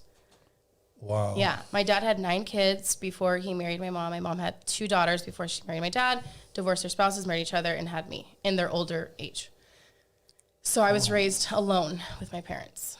9 kids. My dad's an OG. Yeah, wow. Might be my dad. Yeah. 10. Yeah, but with the same woman. Yeah, same Yeah, woman. okay. Same woman. That's a good thing. It better be the same woman. Yeah. You know, but today that's a little bit different because you meet women today.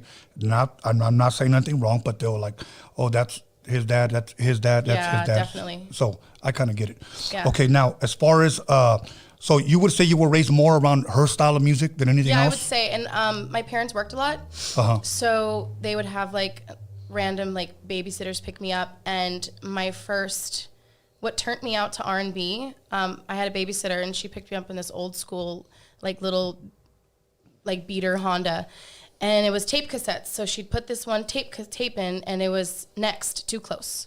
Okay. And she'd put it in, and I loved this song. So every time, I was like in 3rd grade or 4th grade, every time she'd pick me up, I was like, put on that song, please, put on that song. And she'd put Too Close on over and over and over and over on replay. That's a dope jam. And that was my first song, like that just turned me out to love R&B. So Next, I'm a huge fan. Wow. Yeah, I love that song. It brings back so many memories. Now, I was in like my little Catholic school where, I'm asking her and begging her to put on Too Close. And now I listen to the lyrics, I'm like, what the fuck? I was like, what are they saying? I know, but I loved it. The beat, little kids, they don't know. They just know it sounds good, it flows. Now, were you like a Britney Spears, Christina Aguilera type of fan? Not Christina. I was my first CD was, I think I got them like within the same month. It was Selena's CD. Okay. It was Britney Spears, and it was Spice Girls. Oh, That tell was me what me. you want, what Yeah. you really want. Yeah, and then it became and started to turn to like Outkast, Eve, Missy Elliott, and then one day my mom was in the car with me and I was playing a song. It was Outkast, and I remember the CD was like of a woman naked, turned around, and like I think you could see her bush or something. That was the case. My mom cracked that CD in half and threw that shit out the door. Wow. I remember that day too. Wow. Yeah. Growing up, did you play any instruments at all? No, I tried piano, but I got into singing at 9 years old. Okay. Yeah, it was during summer. I don't remember what year, but my mom wanted to get me into something. Oh, okay. And she's like, I have a loud mouth. So she's like, you had the loudest mouth out of all the kids playing in the pool. Yeah. She's like, so I'm going to get this girl into singing. So she got me a vocal coach, and I'm still training with him to this day in San Diego. Uh-huh. And I just fell in love, and that was it. Now we're here. Dope. Yeah. Okay. Now, what inspired to sing? Was it just your mom just saying? It was my mom throwing me in the shit. I didn't know. I liked music, but I didn't know I could sing. Right.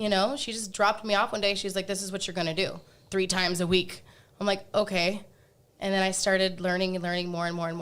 And I learned all these, I was trained off of classicals, like Broadway, Gershwin, opera. That's what I was taught to sing. Uh-huh. And I felt like those were great rudiments for me to be able to sing anything because I know how to sing that stuff. So the hip hop, when that part started coming along and being the hook girl and all that, it just came natural to me. That's I dope. actually had to teach myself how to not enunciate my words so much because I have such great enunciation and I speak well. Uh-huh. So when I sing, I have to not be so specific. Does that make sense?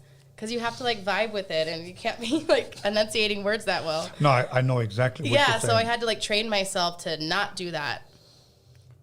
You know what? And it's funny because I don't think we ever think of that. Like as far as producers or rappers, like Oh yeah, no. like she speaks too perfect. Like Yeah, you got I'm to dumb it down a enunciating little too bit. much. Yeah. Yeah. Wow. Okay. Okay. So that was an art form all in itself. Okay. Now, at what age would you say that it was the first time you actually recorded yourself? You played it back. You heard it, and what did you think of yourself? Do you remember around what age you were? Yeah, I remember the exact age I was. I was 19. Okay, so you recorded yourself? Well, not myself. Someone recorded me, but Well, yes. you know what I mean. I had a first professional recording at 19. Okay, and then they play it back. You Played hear it back. I loved it. Okay. I was hooked. Okay. Yeah, I was hooked. After the first, I was with Fingas actually. Shout out to Fingas. Mhm. It was called Lowrider Girl. Okay. Now, the reason why I ask, because 90% of people that I ask that question, they always say, I don't like what I heard. Like, I didn't like what I heard. And I was like, really? Nope. Yeah, and a lot of them have longevity in this game. Yeah. That's why I like to ask that question. No, I liked it. I mean, I don't know. I was such a baby. I liked it. It was like a sexy little vibe. It was a sexy hook. Uh-huh. Yeah, like. Okay. Yeah, it was cool. Now, when that song was released and you were 19, when that song was released, what was the feedback that you were getting from the people that were hearing it? Not necessarily, family or friends, but I'm talking about that you were Well, hearing. like I said, I was only the hook. Right, right. Yeah, I got a lot of good feedback. Okay. Yeah, a lot of people liked it. I mean, it was such a vibe. Like this was when I said, like when Chicano rap was coming mainstream. Okay. And So there wasn't a lot of girl singers. Right. There was only a select few female singers at the time that were doing like the hooks. Because a lot of the, it was like Miss Sancha. Like that's what I do as a solo artist.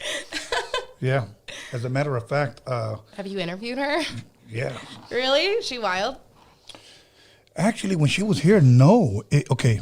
I like to trip my friends out in the car when they don't know. And I just like put on Miss Sancha real quick. And they're like, what the fuck is this? I'm like, you like it. Okay.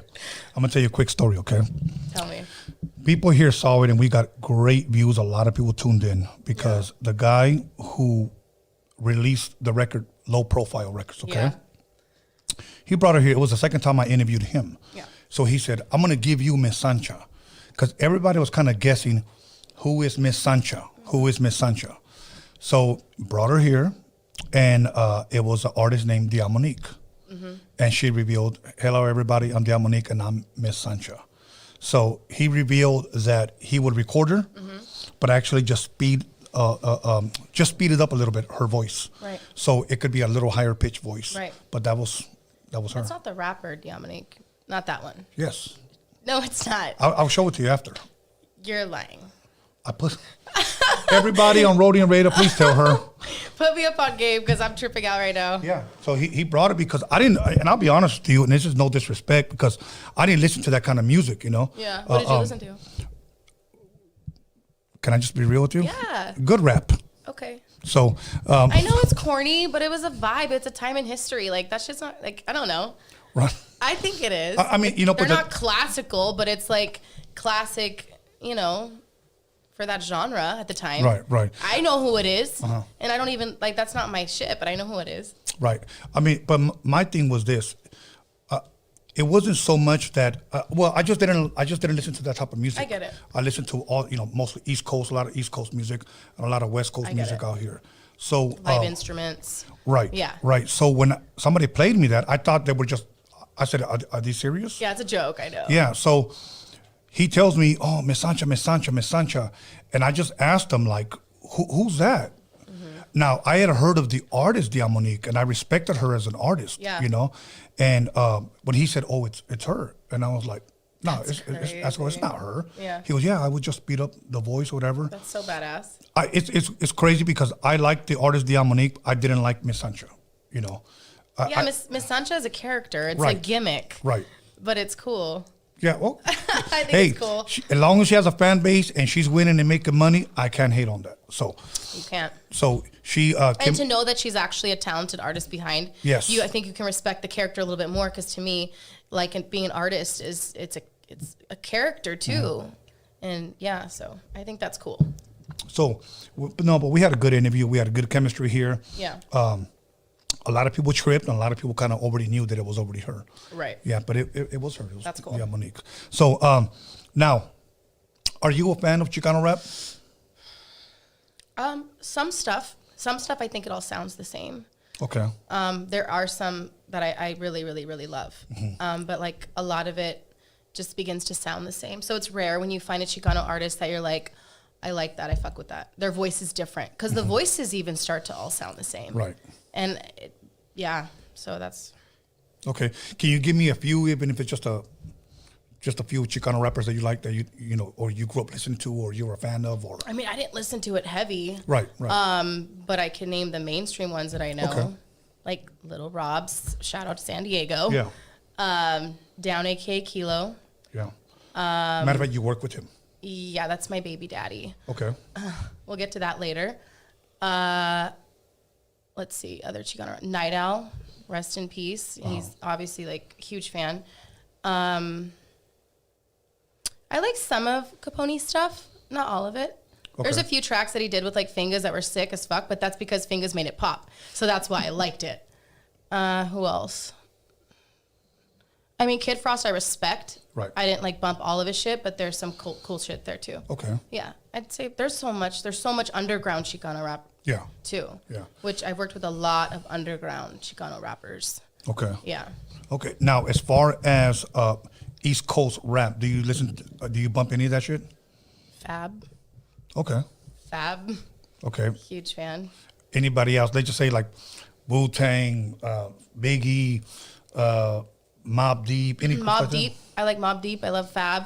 I like rappers I like Fab's flow because I like to hear what they're saying, and he's really clear. And I don't know, I like his voice. I'm about voices. I like their tone. When their tone, like a tone is a thing to me. Okay. Yeah. Okay. Now, if you can give me 5 classic, whether they're albums or whether they're groups or whether they're solo artists, 5 West Coast artists, or like I said, groups or albums. Can you give me top 5? Do you have any? 5? I don't know if I'm going to put it in a top 5, like 1, 2, 3, 4, 5. Right, like right. ones Just that in general. That I like. West Coast artists? Yeah. Snoop. Okay. I like YG. Okay. Do you like him? You know I know he's more new school, but what do you think? He's more new school, so it's hard. It's hard for me to get into it. But anybody who's winning and is doing it, I have to respect him. I have to respect their hustle. Right. You know, like for an example, my son, huge fan of Nipsey Hussle. When I heard Nipsey Hussle, I just thought it was cool. Yeah, well, he's a cool vibe. Right, I just thought it was cool, but but rest in peace, Nipsey. But I thought it was cool. It's just when we get into the newer school, since I'm so more of the 80s and 90s, it's hard for me to adjust, and I think that's probably my fault. Yeah, because you got to respect new artists too, because of course, eventually they're going to become the old school. Yeah. So Nipsey. Okay. So Nipsey. So we got who do we got? We got YG. Snoop, we got Snoop. YG. We got Nipsey all day. King Little G. Shout out to him. I think he's amazing. Okay. He's doing his thing. Who else do we have? God. There's so many. I can't name top 5. Give me one more. I can't. I don't know. Name one. I don't know. I don't like these putting me on the spot questions. Oh, I like so much music. Well, and I'm not like a huge rap head either. Okay, I know. I just told you Spice Girls, Britney Spears, and then we want to talk some Spanish music, like a lot of R&B. I'm like SWV, 112, H-Town, 504 boys. Like, we can go there. I was a huge fan of R. Kelly, but it just sucks with all of his, stuff that happened before all that came out. I was. I'm not going to lie. Isley Brothers, all their collabs are fucking classic. Okay, now let me ask you something about R. Kelly, okay? And we won't stay too long because some people feel uncomfortable I know. talking I about had a fight with somebody the other night because I liked a song, and they, made me shut it off. I'm like, fuck. Well, I wouldn't argue with somebody, but my thing is this. Do you still bump his stuff, or has it gotten to the point where you just say, I can't? I don't play it. Like, you don't catch me going on and turning it on, no. Right. But if we're, at the house and one of the songs come on and he's on a song, I don't know. Right. I don't know. There's so much controversy behind a lot of artists. Right. Well, you know what? The thing is that with him is that I was a big fan of his. But after hearing a lot of that stuff, it's just like it made me feel uncomfortable. Yeah. So I just kind of left it alone. You know what I'm saying? Well, like I said, I don't go to turn him on or play. But I'm just saying I was a fan. West Coast artist Ice Cube. Ice Cube. Yeah, he's great, but I didn't bump him. Okay. Yeah. Okay, I was just guessing maybe No, to he's finish off talented. your There's a list. lot of talented West Coast artists, but you're asking me like who I want to bump in my car is when it was No, a little no. too like. I'm just a little bit more like I like music that's a little bit more light, not so like dark and heavy and deep. I didn't come from the hood, and I'm not going to claim the hood. So that's just the honest truth. Okay, so we went from R&B, went from rap to Yeah. R&B. Yeah. What about rock music? Not so much. Okay. Not so much. Okay, country. You said country. I like country. I don't like know a bunch of artists, but I really do like country. I feel like I do like it. I like the vibe. It reminds me of corridos a little bit, like the story behind, you know, their songs. Okay, so you listen to a lot of Spanish music. Not a lot. I love like old school Spanish. Like I really love Rocío Dúrcal. I love Selena, obviously. Yeah. I love. She's not even Mexican, but Linda Ronstadt is a huge. I'm a huge fan because she's one of the most beautiful singers, and I practice a lot of her music. Okay. Yeah, I Okay. embody her sound. I think she's an amazing singer. Have you Okay. heard her album, her Spanish album? Yeah, of course. Of course. Of Okay. course. My dad the other day came to my house. Like it was very important to him to come to my house and drop off her CD that he's had in his car for years. He's like, Mija, you need to listen to this. You need to sing like this. This is what's gonna work. This is what you need to do. And I was like, I know, Dad. So he said, "This is what you need to do." So, Yeah. Okay, so at one point you were singing a lot of hooks. You said on a lot of Yeah, a rap lot of songs. hooks. Okay. At what point did you started to venture out and start recording your own stuff? When I left my son's father. Okay. Okay. And then from there you got your own producer, or did you start working with different? There's a huge in between gap of leaving that situation of 8 years to moving back with my family, waitressing for many years, working 2 jobs at a time, waitressing, serving, saving, with my son as a single mom. And in between that time, I tried to do my own thing. It was difficult being a woman, single, alone, trying to do music because a lot of guys have, bad intentions or they don't take you seriously. Right. And I was just totally alone. So for many years, I struggled to do that. It was hard. I tried to do little songs here and there, but nobody took me serious. Right. So then eventually I opened up, I have a boutique, a brick and mortar named Kila Rosa. That's where Kila Rosa name came in. And it gave me a lot of confidence. I've had this store for about 3 years now. So I learned a lot about business, networking, people, speaking, a lot. And then I got hooked up from my friend Javier. He's big in the game and in the behind the scenes, and he introduced me to some producers that do. I really love singing in Spanish. I feel like Spanish music was made for me and my voice. Okay. So he hooked me up with some studios and some producers, and we started working on my Spanish music. And I just fell in love, and we went from there. Some hyphy music. They noticed me, noticed my song Cabrona that I just put out. And they picked up the project, and now we're working together in a partnership. That's awesome. That's yeah, awesome. that's kind of how that happened. There's a lot of in-between stuff, but that's how I got to where I am today. Okay, so we're going to take a 10-minute break. We're going to come right back. We're going to pick up right where we left off. Okay. Okay, everybody, once again, call somebody, text somebody, slap the shit out of somebody. Let them know that Kila Rosa's in the motherfucking building, and we'll be back in 10 minutes. And I think I'm going to start taking some shots right now.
What's up with it, dog? It's West Coast Gilly on Roadium Radio with the legend Tony A. the Wizard on Tony Vision. You know what it is, West Coast to the fullest. Believe that. What's up, everybody? This is Stefan Ori. You're listening to Roadium Radio with Tony A. the Wizard. Yo, what up? It's your boy Doughboy Tony. You're tuned into Roadium Radio with West Coast legend Tony A. the Wizard. What up? It's your boy Lottie the G, straight out of Santa Ana, CA, and we're right here live in the mix with the West Coast legend Tony A. the Wizard on Roadium Radio, Tony Vision on YouTube.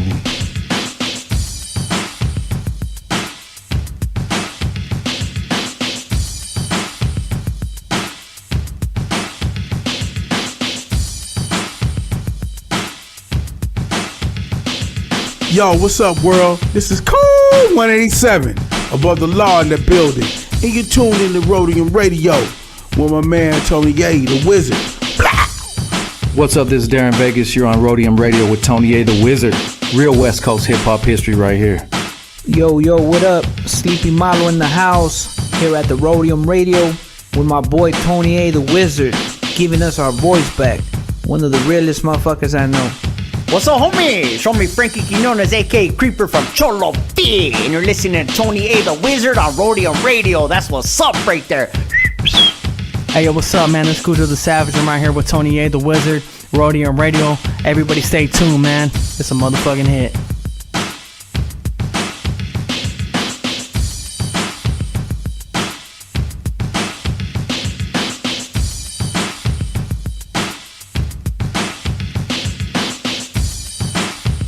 Yo, shout out to Roadium Radio, Tony A. the Wizard, your boy Pablo Nunez right here in the studio. Be about it, people. ¿Qué onda, muchacho? Ahí viene este miro. King with the Black Chicken and Negrito de los Angelitos, and you're checking out that Roadium Radio with Tony A. the Wizard. Kila Rosa, this is Wicked from the Brown Side here on Roadium Radio with Tony A. the Wizard. You know. What up, it's your homeboy Infinite TGM, chilling with Tony A. the Wizard on Roadium Radio. Make sure you guys go check that out.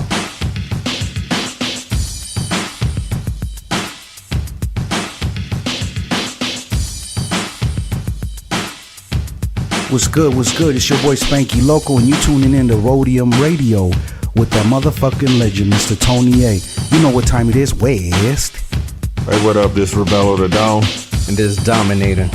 And we came straight from the 805 ready to slap that motherfucking meat on your grill, bitch. Roadium Radio, Central Coast Click. What up? What up with it? This your boy OG Magoo, Los Angeles airbrush artist. Big chilling on site with the homie Tony the Wizard on Roadium Radio. All gas, no brakes. Let's get it. Man, you now listening to LA Icon, man. Right here live with Tony A. the motherfucking Wizard on Roadium Radio. Blah!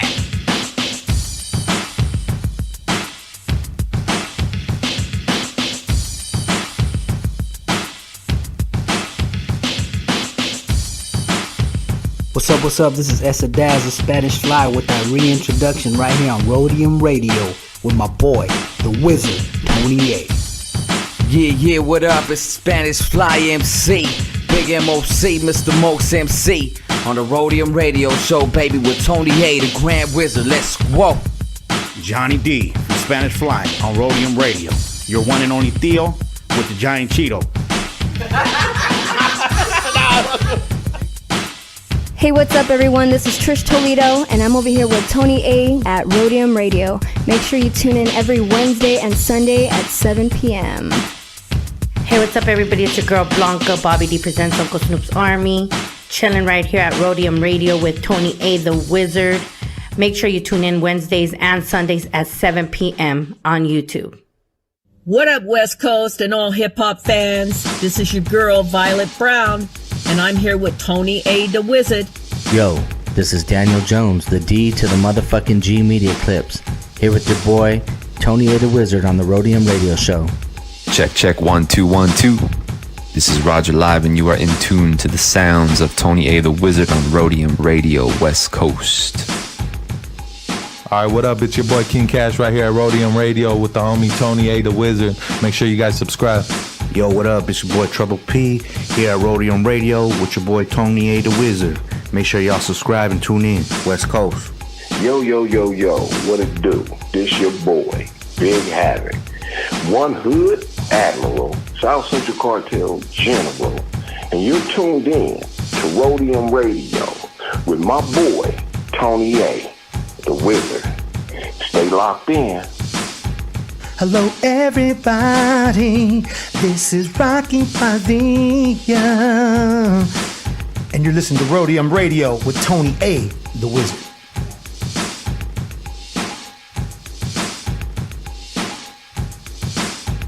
Hey, what's up, my people? Hey, Trouble Kid right here, you know, in the house. Shout out to Tony A, the Wizard, and shout out Roadium Radio. Much love. Thank you for having me. What up, world? It's YQ, Young Quicks, and right now you're listening to the OG, Tony A, the Wizard, on Roadium Radio. Make sure to keep it locked, subscribe, comment, hate. It don't matter, man. We get into it. It'll 5 stand up. Hey, yo, what up? It's your boy, Mark Cruz. You're now tuned in to Roadium Radio with Tony A, the Wizard, the Legend. Tap in.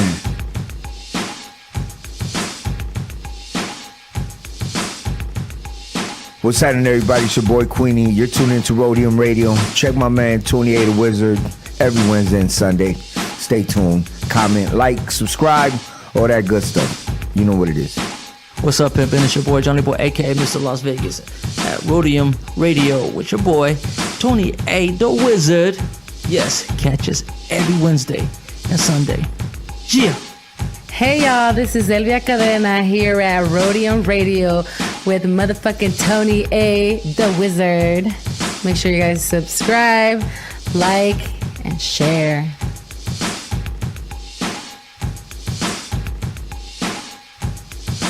Can I get a moment of your time? Hey, it's your boy Lucky Sun Zoo from Hood Starks Podcast. Hey, fuck with one of the best podcasts in the game, Tony A, the Wizard, Roadium Radio. Don't motherfucking play with it. Don't sleep on it. Hey, H.A., stand the fuck up. Yes, sir. What's up? This is Clever from the Brown side. Make sure you guys tune in to Roadium Radio with Tony A, the Wizard. If not, you're a bitch. What's cracking? It's your boy Young Thrive right here with the homie Tony A, the Wizard, on Roadium Radio. Don't forget to subscribe, man. Check out the best interviews on the West Coast. Yeah. I'm on the Roadium Radio. What up? It's ODM from Lighter Shade of Brown. You know your daddy's favorite rapper, your mama's favorite DJ, plus that YouTube star. You know what I mean? RBG fam. Lighter Shade all day with the homie Tony A. Right here, Roadium Radio, Sundays and Wednesdays. Let's go.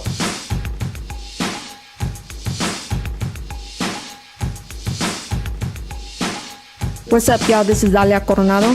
I'm here on Roadium Radio, and you can tune in on Sundays and Wednesdays with Tony A, the motherfucking Wizard. What's up, y'all? This is your boy Raz Kaz, and you are tuned into Roadium Radio with my big homie, Tony A, the Wizard. What's up? This is Truth with Tony A, the Wizard at Roadium Radio.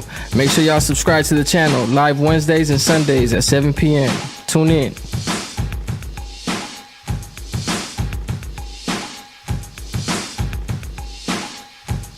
Hey, what's up? This is Lalo KB desde Atlanta. You're listening to Roadium Radio with Tony A, the Wizard. Yo, you know what it is? It's your boy OG Rome, aka Mr. Everywhere, repping Road Dogs Entertainment. Make sure you tune in to Tony A, the Wizard at Roadium Radio. What up? You know what it is? It's the LA West Coast native, DeVario, and you gotta tap in with my boy Tony A, the Wizard at Roadium Radio every Wednesday and Sunday.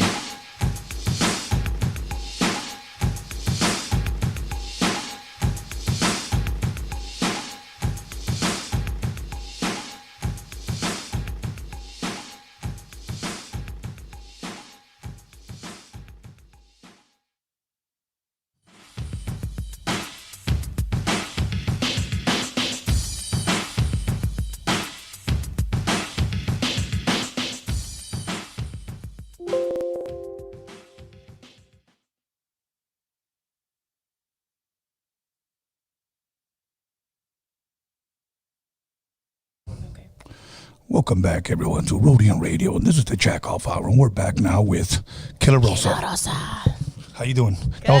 That was my Vincent Price. Definitely. You know. I like it. So now, okay, let's pick up where we left off. So, if you don't mind me asking you were working with Kilo. Yeah. He introduced you to a lot of people, you said? Yeah. Okay. And from there, you started working and started venturing out with different acts? Yes. Okay. Now, what is one thing out of that relationship? And what I mean out of that relationship, not only with him, but him connecting you with different artists that you've learned you took away from there? I've learned so much. I was literally like taken to like every business meeting, big bosses, like big heads in the music game. And I was just the fly on the wall. Right. I was just the fly on the wall listening. But when we get in the car, I'd be like, he would definitely took my opinion. And I had a lot to say. And we come from two different upbringings. So we definitely were the yin and yang, but he listened to a lot of things I said. Well, I think it's important for him to have listened to you because sometimes artists need someone like that. Like even though I'm not an artist, I consider myself a producer. That's a an DJ. artist. Okay, but maybe because I consider myself such a humble, modest person, I would just say, you guys are the artists, I'm just the guy in the background. Okay? I understand. A lot of artists would call me and tell me, hey, bro, they're offering me this much. What do you think? Okay, well, why don't you go with me to my meeting? When those people would see me walk in, they already knew who I was. So they had to watch their step on what they've said. Definitely. They would always look at me and, the artist would always look at me and tell me, hey, Tone, what do you think? And then artists get taken advantage of because they're so excited just to do their craft. Very true. Because in the end, that's all an artist wants to do. Let me perform. Let me do what I do best. Let me do my craft. And a lot of the time we get taken advantage of because we accept deals that we shouldn't be, but because we want to do what we love so much when it might not be the best for us. Right. That happens so frequently. I'll give you an example. Somebody called me up, I want to say maybe about a year and a half ago. And I shared this story before.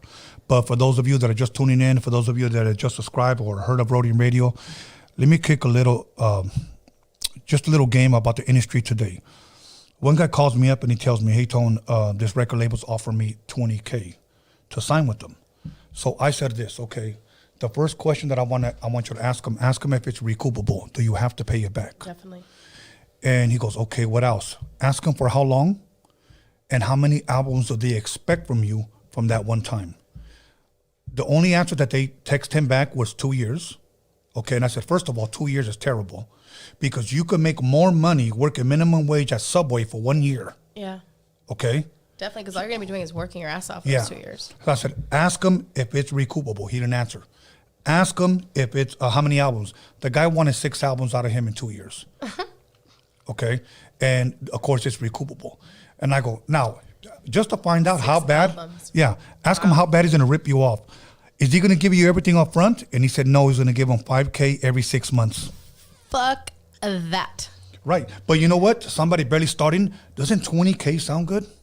Let's be honest. I could see that. And they're like, 6 albums? Yeah, fuck it. I want to be in the studio all day long and breathe and eat and shit it. Yeah. I get that. But yeah, no, that's crazy. Yeah, so I think sometimes, like what you said, being a fly on the wall, you just learn so much. Yeah, I learned so much. And then I also learned that being a recording artist is different than just being like someone that knows how to sing. It's such a skill. There's a lot to it, for sure. For sure. And it's a good ear training. I'll give you an example. I've had artists, because I just recently got back into production. And by the way, those of you guys that have been hitting me up, give me until June. I got to finish up a project. And then after I'm done with that one, I'll be open if anybody wants to work with me. But I don't fucking charge cheap, okay? I'm from the old school. You're not going to pay me, $50 for a beat. We're not going to do that. So hit me up in June, and if you guys want some tracks. Because I wasn't producing for a while. You got to pay for talent. Absolutely. And so what happened was this. I had a lot of rappers that would come here, and I would play them a beat. Some of them didn't even know what 16 bars were. They just rapped all the way fucking through. And I said, look, bro, I think you're dope, but I think what you need to do, you need to stop being a rapper and be an artist. Yeah. And he didn't understand that. There's much more to it. Definitely. And a lot of times, whether people want to hear this or not, you need to let go of that street shit. Definitely. That street shit will get you nowhere. Will get nowhere you fast. Fast and get you killed. And get you killed. So I'm not down with that. Like, even when I hear talks about it, I just think it's so, like... Right. I know some people can't avoid it, and they're from that, and that's just life. Right. But if you can avoid it, it's not worth it. Absolutely, because you know what? Life is so freaking beautiful. There's so much out of life that we can, I don't know. Yeah. Okay, so can you name some of the artists that you try? You know, even if they maybe never even made it, or but you worked a lot and it was great experience for you. Can you give us some of the artists? I know you mentioned a couple of them. I think already. To be honest, I'd say I'd learn more from producers than I've learned from artists. How so? How so? I don't know. Just watching their craft and like being a perfectionist and the way they directed you, maybe in the booth. Yeah, the way they directed me in the booth, God, it was like a symphony. Their ear is just so insane, and it taught me my ear training. It taught me to be more precise and more specific with sound. Run it back, let's do it again. Run it back, let's do it again. Run it back, let's do it again. That sounds like a me. trained athlete. Yes, like a trained athlete, and I'm the one. Let's go again. Let's go again. Let's go again. Let's go again. And I don't get tired. And that's really good, and I'm glad you're sharing that because there's a lot of artists out there that need to hear this. For an example, again, maybe about 2 years ago now, somebody invited me to their studio. And I really believe that this guy's talented. I still believe he's talented. He just does not have a good work ethic. Being talented is not enough. Work ethic, 100%. Social media nowadays, 100%. Right. Listening to direction, 100%. And that's what respecting authority too. Right. Like there's so much to artistry besides just being badass. There's so many talented people out there. Yeah. But you don't got what it takes. Maybe you don't got the swag. Maybe you don't know how to like talk to people in public, and you're only good behind the booth. That's not going to get you far. Yeah, and those are all great points that you're sharing. For an example, I just didn't think he had a great work ethic. Yeah. He had a girl in the booth, so I was the fly on the wall. Yeah. Keep in mind, and I don't say this braggingly, I say this because I have experience. When you're in the studio and Dr. Dre's recording Miss LA and I'm listening to the way he's directing her. When I'm in the studio and I got DJ Quick, directing his artist on how to sing the chorus or whatnot, I pick up all those nuggets and I apply it to my craft, okay? So I go into a studio. Now, I don't expect them to be like me or expect them to be like them. I want them to be them. But I wanted to see how they worked. Yeah. So he went in there and had a girl sing. And I just thought she was out of key and off beat. Yeah. And then she goes, "What did you think?" And he goes, "I don't know. What did you think?" That was a big no-no right there. And then I said, "Let her try again." And he goes, "You think so?" And I said, "Well, hell, what do I know?" Yeah. So then he tells her, you were holding back so much. Yeah. So he tells her, "All right, you're good. Come out." And they released it like that. And he goes, "So what did you end up thinking about the song?" And I said, "You want me to tell you the truth or you want me to lie to you?" Oh, fuck. "No, tell me the truth." And I go, "Oh, shit." Well, fuck, thank you for encouraging me. You told me to tell you the truth. Yeah. It was shit. Yeah. I go, now the beat's dope. You could have done your lyrics over again, but the singing was horrible. Yeah. She's got a great voice, but you don't know how to coach her. Yeah, being a great coach and knowing how to direct an artist is key.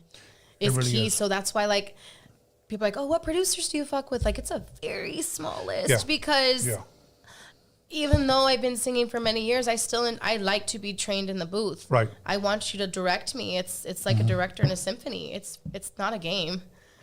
It's a whole thing. So yeah, I definitely am very picky with producers, and I like when a producer knows how to sing or carry a key because it helps me. They can tell when I'm off or whatever, or I'm sharp, or There's only 2 engineers that I fuck with, and Well, engineer and producer. Well, 2 different things. I produce. Yeah. But if I'm doing some boom bap shit. Yeah. I got my homeboy Wiz. Nice. Okay, like All day. all day.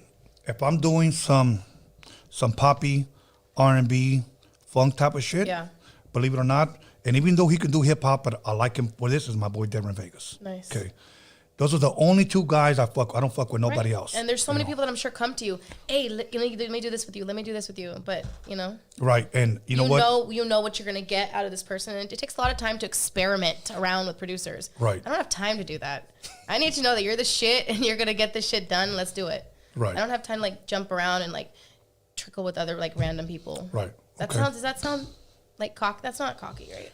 No, it sounds like it's just like I don't have time. it just sounds like you're about your business. Yeah, I don't have time, and I'm about my business, and I want to have good quality come out because this is not a hobby to me. Right.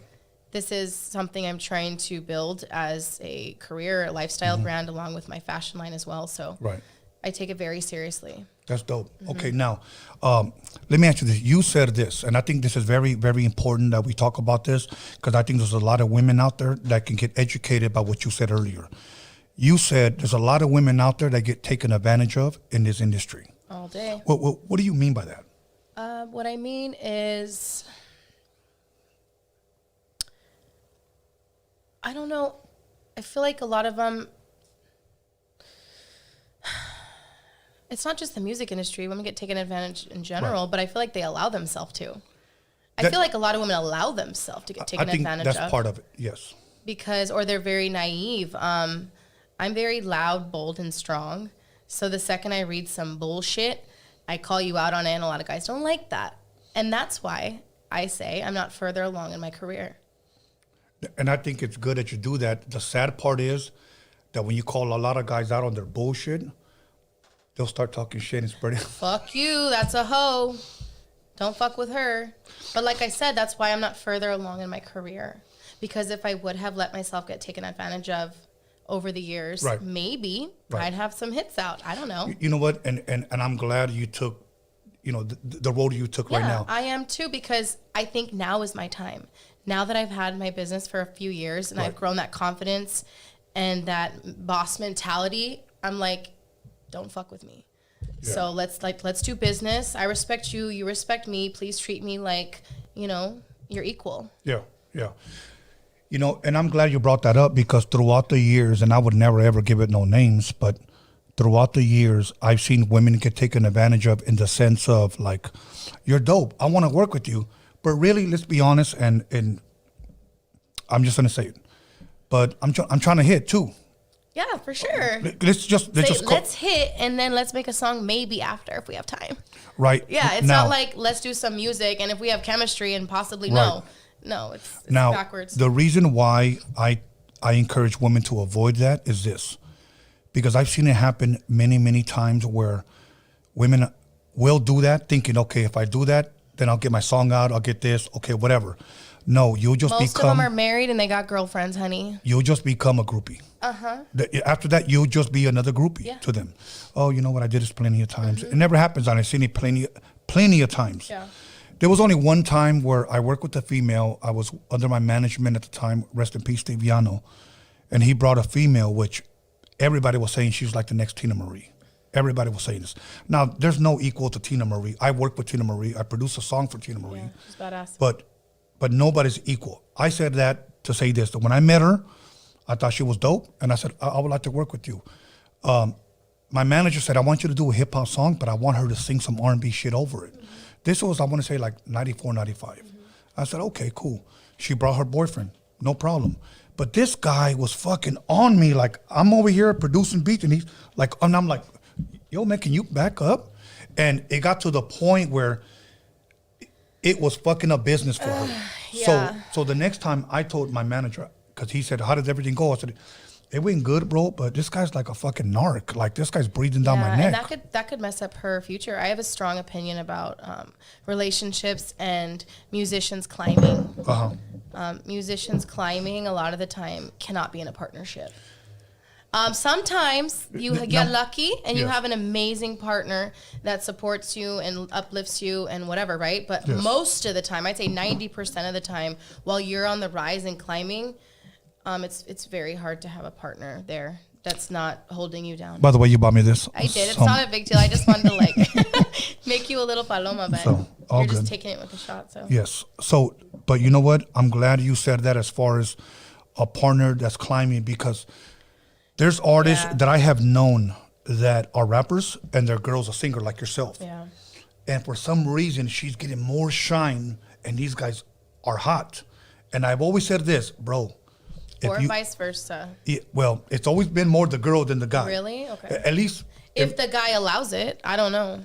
Well, my thing was this. Say, I don't know, you're dating a guy named Joe and he's a rapper and he's a dope rapper. Yeah. But you come out and you just start singing, and then all of a sudden, like, hey, I think that shit can work. Universal wants to sign you. Fuck yeah. Now, here's a guy that's been rapping for 20 years, and nobody cares. But he's dope, okay? I've known guys like that have gotten in their feelings. Yeah. And even to the point where they start hating on their girl. It takes a lot for a man to be able to let their woman rise. That is a fucking man. Yes. Yeah. Yeah. And you know what? If you're out there and your girl is starting to shine, support her. It's Honestly. beautiful. I honestly think it's like, I don't know the definition of a man, but for me, a man that can let his woman shine and rise, right, and they're there applauding, like, that's a fucking man. Any woman would wish to have that. And luckily, I have that right now in my life. And I feel like that's a big reason for my success right now because of the strong partnership I have.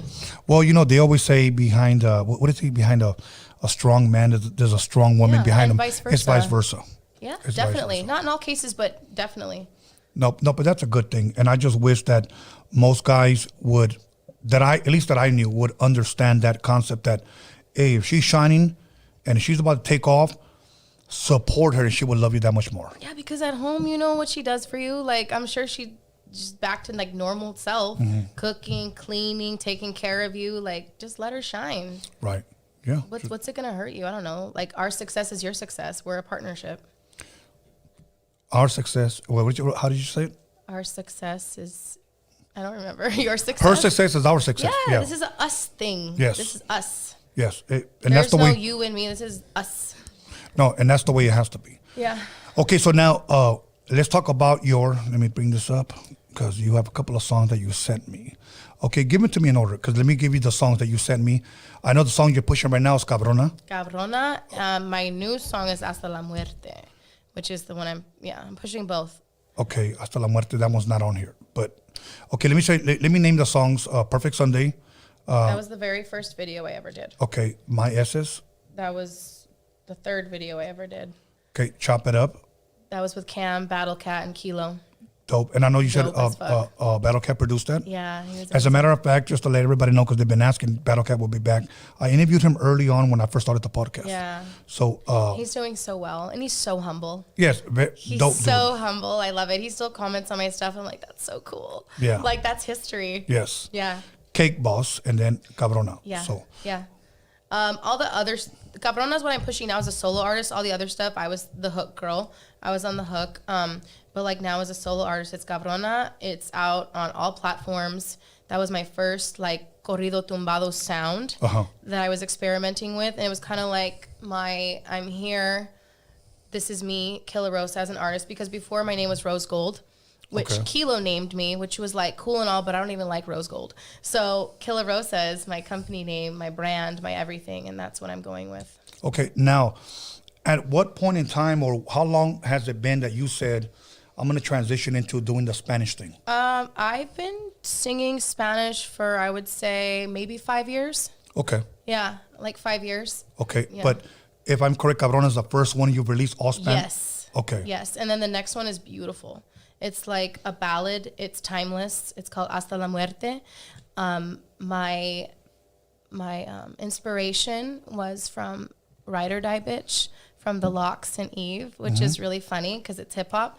And this song Hasta la Muerte, like I said, is a love ballad. It's about till the death of me. So I didn't know how to translate Ride or Die Bitch, but essentially it's like I'm here till the end. So we flipped it into this beautiful Spanish record. It's like norteño mixed with mariachi, and I sent it to you. It's in your email, but it's really beautiful, and that's the song I'm pushing next. Okay. How long ago was Cabrona released? 2 months ago. 2 months ago. What was the feedback that you got? A lot of hate. Okay, tell me. Okay, explain why the hate. Why do you think? Women should not be singing corridos. By men? Yes. Men. Okay, now All I'm men. going to ask you a controversial question. All men. Basura, basura, basura. Like, that's all I heard. For real? Yeah, all the comments are negative and ugly.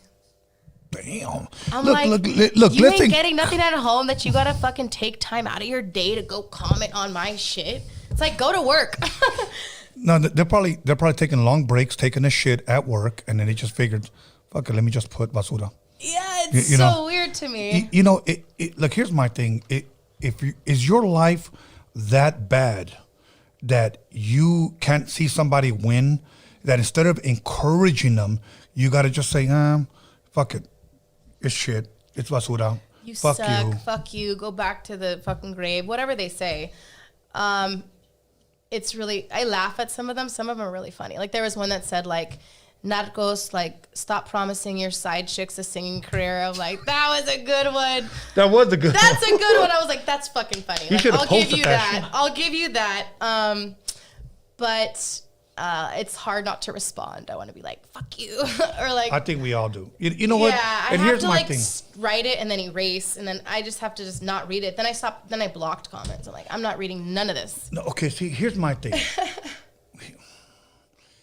It's a mental thing, what I'm about to say. When I read those comments, it turns me on. Nice. Like it's a mental thing. Because I want to say, bitch, I got time today.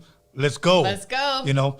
But a lot of these dudes, whenever I say, chinga tu madre puto, you know, then they start, Tony, you answered. Why would you disrespect me like that? Bitch, you spend it saying fuck you. I know. You know? So I'm like, nah, motherfucker. Wait till I fucking see you, blah, blah, blah. Yeah. Tone, I'm a big fan. You know what? Yeah. I get it. But here's my thing. I'm a very confrontational person. I don't stay quiet. I like that. You know, I don't fucking stay quiet. You know, there was only one guy that was going back and forth with me. And I said, look, bro, I'll tell you what. I'm going to end it right here. When you see me, make sure you keep that same energy. Yeah, because it's...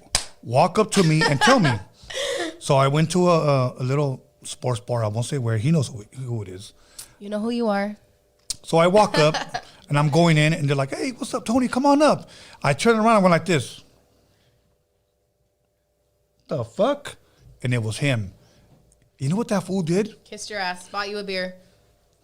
Tony, hey, I'm a fan, bro. Uh-huh. I was just trying to get your attention. Now, I'm not the baddest motherfucker in the world, but I will say this. Whenever I go places, either I go by myself or I go with my son. Yeah. Most time I was by myself. He had 5 guys right there. They could have fucked my ass up if he wanted to. Yeah. But I just said, why are you talking all that shit, man? Mhm. Tell me to my motherfucking face now. All day. You know, and I'm not trying to blow it up and trying to make it more than what it is. But my thing We're is... speaking in general, and a lot of Yes. people are like that. Yeah. A lot of people don't get that same energy to your face. Yeah. That's why I've actually never been in any type of physical altercation, because Right. you talk a lot of shit, but no one's ever said shit to my face. Never. Same here.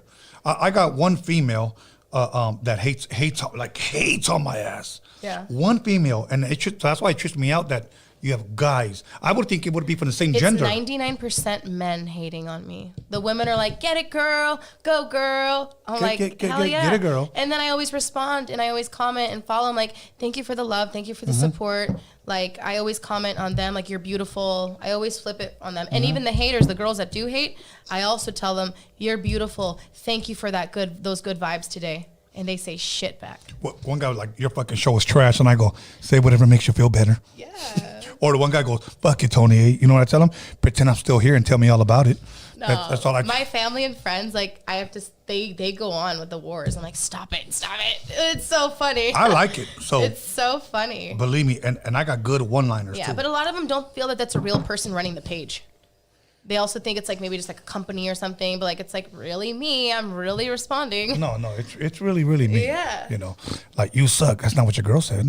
So anyway, and then that's when they really get mad. Yeah, But for sure. Anyways, okay, now you had Cabrona. You're dropping a new single. Yes, I am. Okay, when? Like tomorrow. We Are don't you- have the video yet, but we have the lyric video, and it'll be out like any day. Okay. Yeah, like ASAP. Okay, now I'm gonna ask you something, and I want you to tell me the truth. Yes. Okay. If not, I know you're lying to me. Okay. No. And this is not a diss.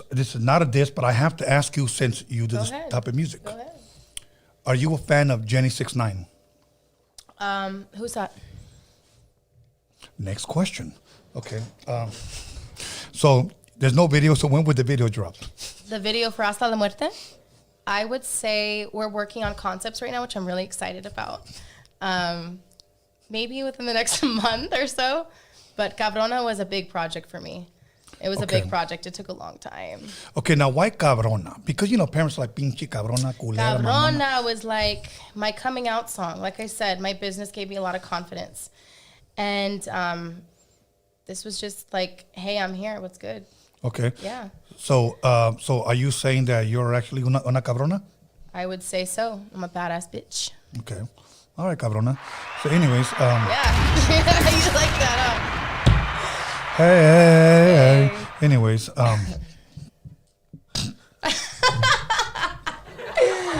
Are you sure you want a shot a little Let's bit? do it. Okay, mijo, can you give her a little cup? Just give her a little cup. A cup. Give her one of those cups. So I'm gonna fill mine up because, see, I don't drink till the end. Okay, I see why. Okay, Alex wants a. Okay, I'm gonna fill yours, Alex.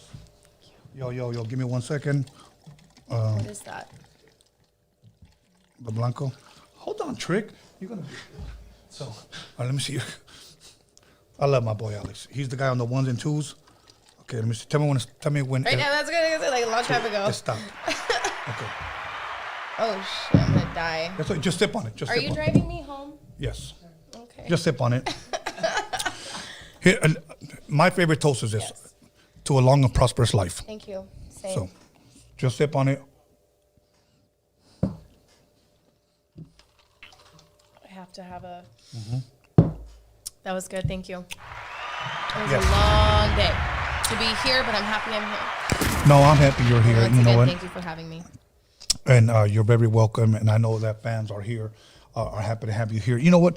Here's my thing, and this is one thing about Roadium Radio here. Roadium, people always say, what does Roadium stand for? It was actually named after a swap meet. Okay. Where? And in the city of Gardena. Okay. And I love it because swap meet was such a lifestyle. yes. Not yes. as much anymore, a little bit. Right. But definitely, like, I don't know. It's very much a lifestyle. Yes. And I got my first job at a swap meet at 11 years old selling records. You did? Through my manager, Steve Yano, Japanese vendor from the city of Whittier, who introduced me to everybody in the game. That's so sick because you came from like the old school way of marketing. Yes. And I feel like, yes, now marketing is a lot of social media, but that legwork matters too. Yes, absolutely. And a lot of artists forget about that. Right. You gotta be out there. You know, see, a lot of people, I don't know if Arnold Schwarzenegger said this, but a lot of people give him the credit for this quote. He says, people want the elevator to success, but sometimes you have to take the stairs. Definitely. Okay. Now, I said that to say this, that when I say the stairs, it's many times you have to hit the streets before you hit the mainstream. Because once you win the crowd down here, the rest is easy. All Many day. people want to start right here. You fall fast when you start right there. I feel like you got to build your bricks. You got to build the Your foundation. foundation to get there. And it takes artists a lot longer to get there that way. Right. But once you do, you're there to stay. It's all so sweet. You're there to fucking stay. Right. So, like I said, I mean, don't get me wrong. I wish I was like popping 10 years ago. Of course. But just God has his plan for me, and this is what it is, and that's why. Shit, I'm about to be 54 years old, Yeah. and I think this is my second wind. Yeah. This No, is I my think that's second time amazing. around. Don't Yeah. ever fucking stop. But even though in the gym, I feel like I'm 28 and I can outwork my son, Probably. even though he doesn't. Maybe because, you know, the youth has a lazy mindset nowadays. Nah, I mean. Just But- kidding. No, he looked at you crazy. No, I'm not kidding. But anyway, They do. The youth is lazy. My son is lazy. My son is 10 years old. He's lazy as fuck. for real? Yes. I have to push him. I have to push him. Son, don't walk slow like that. Don't move slow like that. We need to move fast. Yes. We need to move fast. Yes, We're yes. on the go, son. Like, bosses move quick. You got to move quick. You got to be on it. You got to be on it. Bosses So I tell move my quick. son all the time, you got to multitask. You got to move quick. You got to remember what I said, the tasks. So like, it's the gaming, it's the social media, it's the lack of kids playing out in the streets like they used to. Bosses move quick. That's a dope quote right there. You gotta make a shirt. Bosses move quick. It's very true. Yeah. See, you know, one thing about being a boss bitch, Yeah. you intimidate a lot of men. Definitely. That's why I never get hit on. Weak men, when I say, "What's up, baby?" They won't do that because they're like, "Okay, I can't fuck with her. Yeah, don't she's do out of that. my fucking league." Unless You know? they drunk as fuck. No, then they'll go, "Psst, Yeah. Like they will talk. hey, chica." Uh-huh. Like I'm gonna be like, oh yeah, you could take me out. No. You know. Okay, I never understood the psst. I get it, but I never understood it. Like I don't get it. Like, I don't get it. Like a girl's supposed to be like, "Que papi," like I don't get it. it's like okay. I don't think they do it for us to get it. I think they just do it because they just want to do it. And most of them are like winos. Anyways, all right. Okay, so your next single's dropping soon. Your video's coming soon. What else can your fans expect from Kila Rosa 2022? Oh my God, so much. I'm so excited. Fill us in. I can't even tell you because I have so much planned. I have so much new music coming out. And visuals, fun visuals, and the switch up from what you'd expect to see in a traditional like Spanish ballad. Right. My visuals are like different. Like Okay. I always like to bring the hip hop flair. Always. Well, the thing with you and people like artists like yourself is that the reason why shit would work is because you're willing to be different. Yeah. People like different. You know, like you said, sometimes a lot of this shit sounds the same. Yeah. Nobody wants that shit. Yeah. Like, for an example, let's just take the artist Drake. Yeah. Nobody wants to hear another Drake. No. There's only one. Yeah. Nobody wants to hear another Snoop. There's only one. Nobody wants to hear another Kila Rosa. There's only one. Yeah. So I always tell people stay in their, your Well, own then lane. people start comparing. But a lot of people also, when they compare, they don't know what they're talking about either. But we don't need to get to that. Yeah. But yeah. Is there other females that you know of that are doing the same genre of music that you are doing? That you know which of? genre? Because I've done so much. Well, the one you're doing now. But even then, I did Corrido Tumbado, one song, and then now I have a Norteño Mariachi ballad. Okay. So I can't even say. I think some people don't like that I hop around so much. I feel like some people might be like, she doesn't even know what she likes. I'm like, I'm a chameleon. If you've seen any of my music videos, you'll see, like, I could switch it up because I'm an artist and because an actress, and I get into role. I get into I don't know. That's just me. I like switching it up. Okay. I'm not going to stay in just one lane because you want me to. Right. You're going to do what you want to do. Yeah.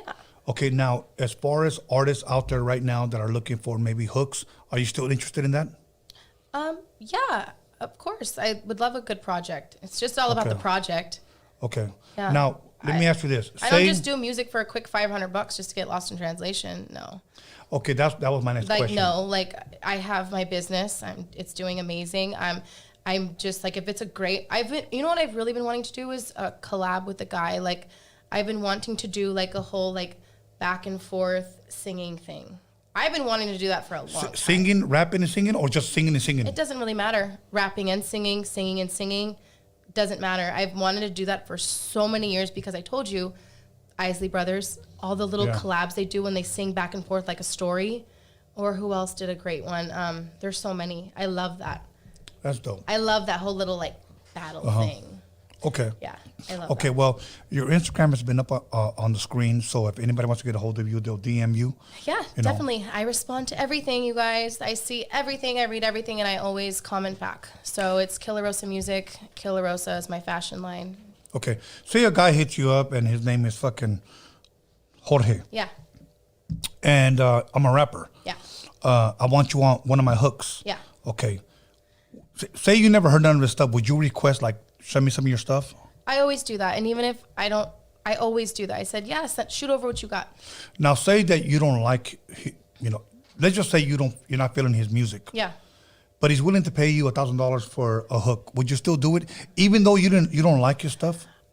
No, because I'm not in it for the money. I'm more in it for like the longevity and the timeless piece of what I put out. So if I wanted to get a quick $1,000 just to put out a bunch of songs and hooks, that's what I was doing. I'm trying to, put out like good quality work. Yeah, you're trying to separate yourself from that. A little bit, not that I'm better than it at all, but Right. I definitely have paid my dues. Well, I'm going to be honest with you, and can I Yeah. say it this way? Yeah, I just don't produce for anybody. yeah. I don't. I would tell people, let me hear some of your shit. Nah, bro, I'm good. Look, Yeah. even in the late 90s, I had guys that paid me $2,500 a beat. Yeah. Okay, and that was like some street shit. Okay, cool, $2,500 cash. And then when he started rapping, I'm like, here's your money back. Because I'm not going to give you some 'cause dope shit. What you put your name on Yes. means everything. Yes. So please understand that if somebody hits me up and says, hey, I want to work with you, here's $5K, I want 2 tracks, let me hear your shit first, bro. Hey, but like work on your craft a little bit more and come back to me. Yeah. You're not Xing them out forever. Right. Because you never know. One of those persons might become super poppin'. Well, you know what? If he comes super popping. Or they perfected their craft a little bit more. Well, you know what? Maybe you wouldn't have worked with me 8 years ago, but maybe today you would. I don't know. But Right. like my confidence level and like I said, my work ethic and artistry. Right.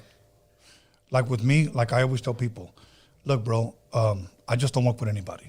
Yeah. You know what I'm saying? So if I like your stuff and I see potential, then I'll work with you. Right. If not, here's your money back. We're Right. good. So if you were in it just to pay the rent, you would be taking all of those. Yeah, and I don't do that. And I know a lot of producers that used to do that, and now they don't. They're like, nah, I don't have time for that. I know a lot of fucking fake ass fucking rappers with a fucking blue check mark right next to their name on Instagram that sleep on their fucking mom's couch talking about I'll rap with anybody. Yeah, bitch, because you're fucking hungry. To be honest, like, I don't have a lot of followers. I don't have a blue check. But I'll tell you, I'm more popping than a lot of girls out there with the blue check in real life. I don't know what you have going on in the Instagram life in the pictures, but in real life, like, shit's popping over here. Well, in real life, I got a blue check right next to my name. Well, you said in real life. Here's my thing. Turn off Instagram, turn off Facebook, turn off Twitter. My thing is this. Who were you before Instagram? Yeah. You know? So. Exactly. So, blue check in real life. Yeah, exactly. So.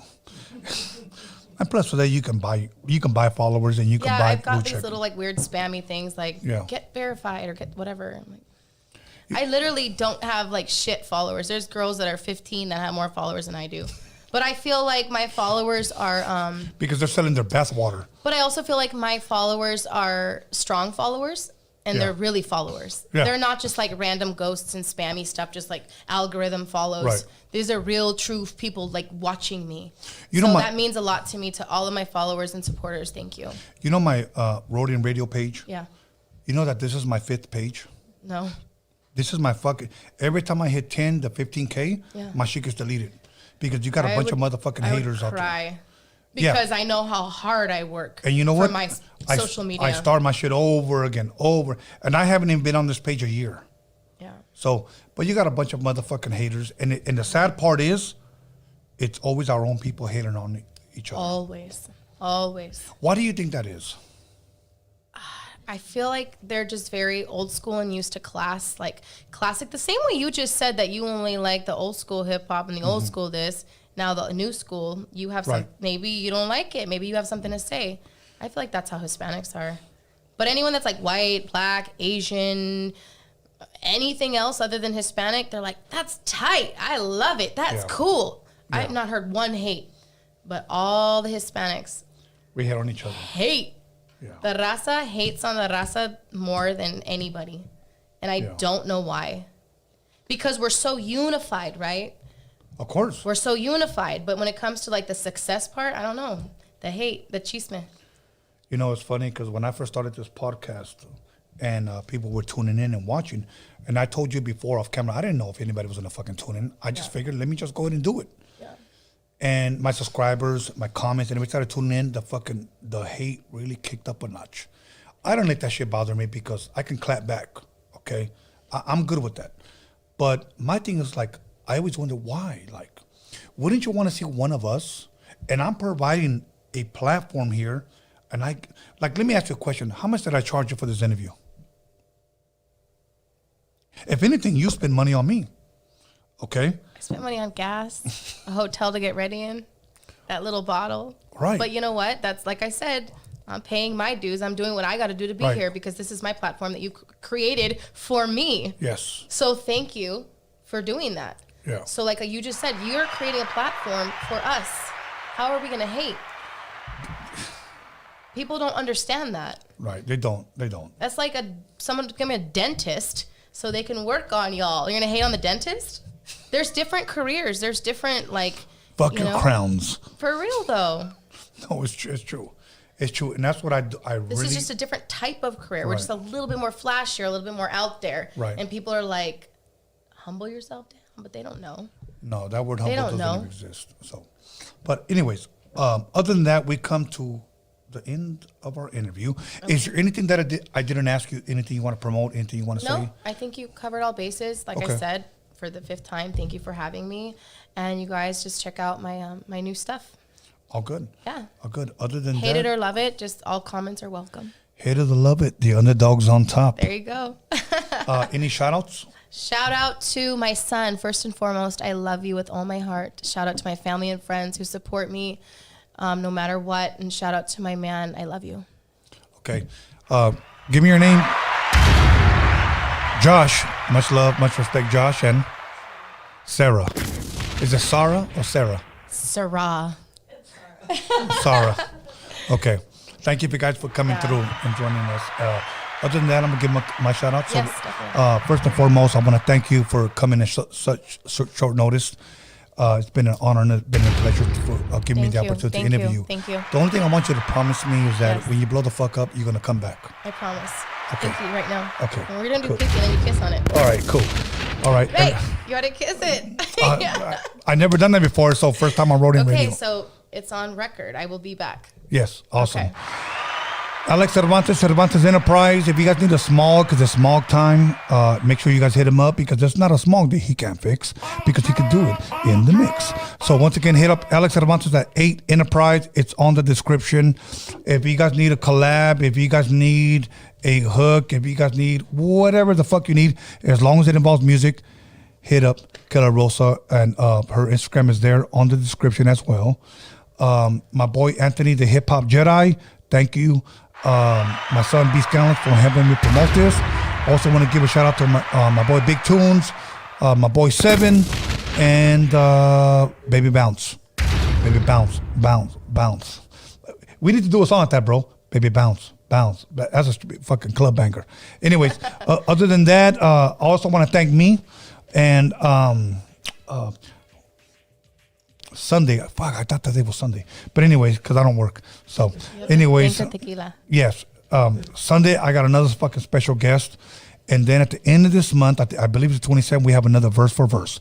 I got fucking 2 dope-ass fucking females coming through. So make sure you guys tune in. Make sure you like, subscribe, comment, like, dislike, comment, negative, positive. It doesn't fucking matter. You guys are still fucking watching. Other than that, much love, much respect. I love you guys, and we out of here. San Diego, stand up. Kila Rosa. Good. Peace out. Thank you. We out of here. Wilmington, we out of here. If you don't like me, vete a la pinche verga, culero. So anyways.